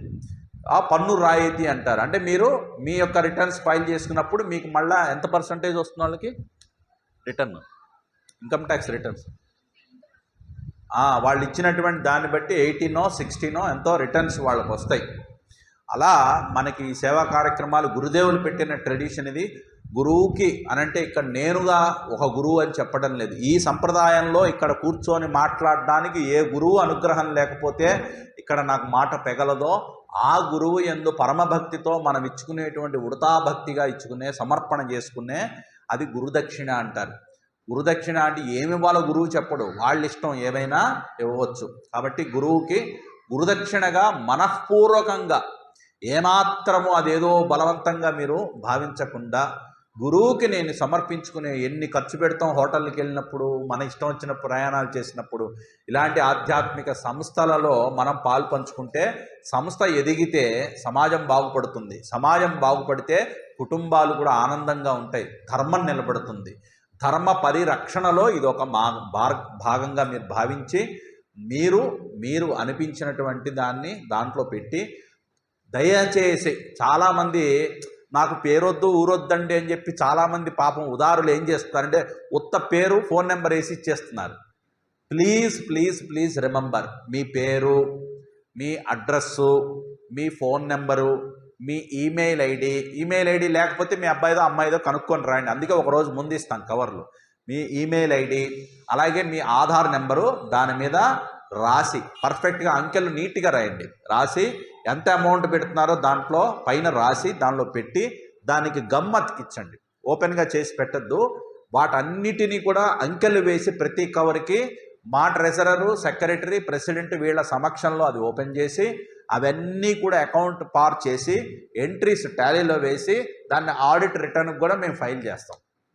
ఎక్కడా ఇది రూపాయి వ్యక్తిగతంగా ఎవరు సంస్థ యొక్క అభివృద్ధి కోసం మాత్రమే ఉపయోగించబడుతుంది. ఈవెన్ వెంకటేశ్వర స్వామి గుడి వాళ్ళు మొత్తంగా నాకు 24,000 ఏమో ఇచ్చారు. అప్పుడు ఆమె ఇస్తే నేను వాళ్ళ ప్యాన్ నెంబరు ఐడి కోసం 3 సార్లు పాపం వాళ్ళని ఇబ్బంది పెట్టా. సార్ నాకు ప్యాన్ నెంబర్ ఇవ్వండి, ప్యాన్ నెంబర్. స్వామీజీ మాకు ఎవరు లేరు, ఏదో మాకు సంస్థ ట్రస్ట్ వేరే ఉందండి అంటే ఆ ట్రస్ట్కి ఒక ప్యాన్ ఉంటుంది కదండి, అది ఇవ్వండి అన్న. మొత్తానికి ఇచ్చారు. వాళ్ళకి రిసీట్ కూడా మేము ఇష్యూ చేయటం జరిగింది. అది రిటర్న్స్ కూడా మేము ఫైల్ చేసాం. ఇలా ఒక సిస్టమేటిక్గా ఏ రూపాయి దుర్వినియోగం అవటం ఉండదు. దీంట్లో మొత్తం ట్రాన్స్పరెంట్ అకౌంటెన్సీ అనేది చిన్మయ మిషన్ 75 సంవత్సరాల నుంచి ఇదే మాకు నేర్పారు గురుదేవులు. అలాగే మేము నడుపుతున్నాం. అవునా, ఏదో ఇండివిజువల్గా ఉండే స్వాములు అయితే ఇచ్చిన డబ్బులని జేబులో పెట్టుకొని మూట కట్టుకొని వెళ్ళిపోతారు. అట్లా కాదు. పాపం వాళ్ళు బతకాలి కాబట్టి ఏదో వాళ్ళు ఉండొచ్చు, కానీ మేము సంస్థాగతంగా పనిచేస్తున్నాం కాబట్టి this is not for individual purpose, it is for the benefit of the mission activities. Please keep this in your mind and do donate whatever amount that you want. Please note down all your details.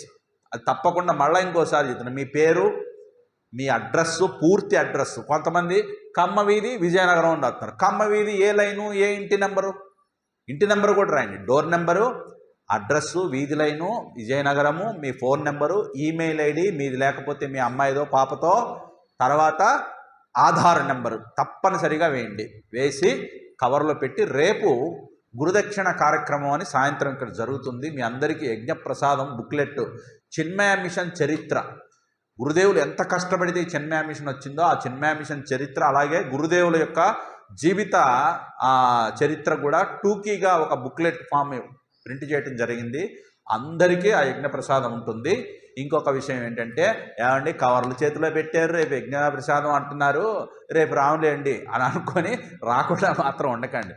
మీరు ఇవ్వకపోయినా రండి. కాబట్టి కార్యక్రమాన్ని సజావుగా చివరి వరకు వినాలి. రేపు ఎల్లుండి మనకి రుక్మిణి కళ్యాణం ఉదయం ప్రారంభమై మధ్యాహ్నానికి అవుతుంది. అన్ని కార్యక్రమాల్లో మీరందరూ పాల్గొంటారని నేను విజ్ఞప్తి చేసుకుంటూ, స్వామివారికి ఆరతి.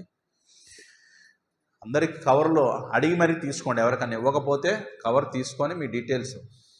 నీలమేఘ శ్యామ కృష్ణ నిత్య జగన్మోహన కృష్ణ బాలగోపాల కృష్ణ భవ్య మంగళం వేణుగానలోల కృష్ణ వేదాంత వేద్య కృష్ణ నవనీత చోర కృష్ణ నిత్యమంగళం భక్తజనాధార కృష్ణ పరమదయావార్ధి కృష్ణ ముక్తి సందాయక కృష్ణమూర్తి మంగళం గీతామృతదాత కృష్ణ పరమయోగీశ కృష్ణ పార్థసారథి రూప కృష్ణ సర్వమంగళం నీలమేఘ శ్యామ కృష్ణ నిత్య జగన్మోహన కృష్ణ బాలగోపాల కృష్ణ భవ్య మంగళం సర్వమంగళం.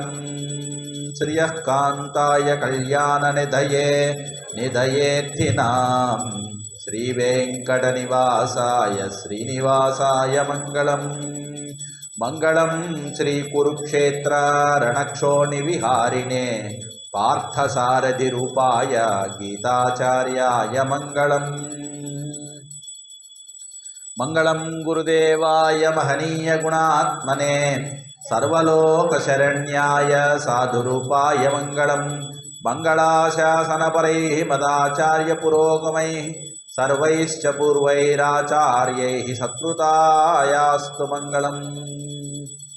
ఓం శ్రీకృష్ణ పరమాత్మనే నమః. సద్గురు పరబ్రహ్మణే నమః. నీరాజనం సందర్శయామి. హర నమ పార్వతీపతయే. హర హర మహాదేవ శంభో పైనుంచి తీరా. బోలియే శ్రీకృష్ణచంద్ర భగవాన్ కి, భాగవత महापुराण की, सब संतन की, सद्गुरुनाथ महाराज की जय. ओम सर्वे भवन्तु सुखिनः, सर्वे सन्तु निरामयाः, सर्वे भद्राणि पश्यन्तु, मा कश्चित् दुःखभाग् भवेत्. ओम शांति शांति शांति. हरि ओम श्री गुरुभ्यो नमः. हरि ओम.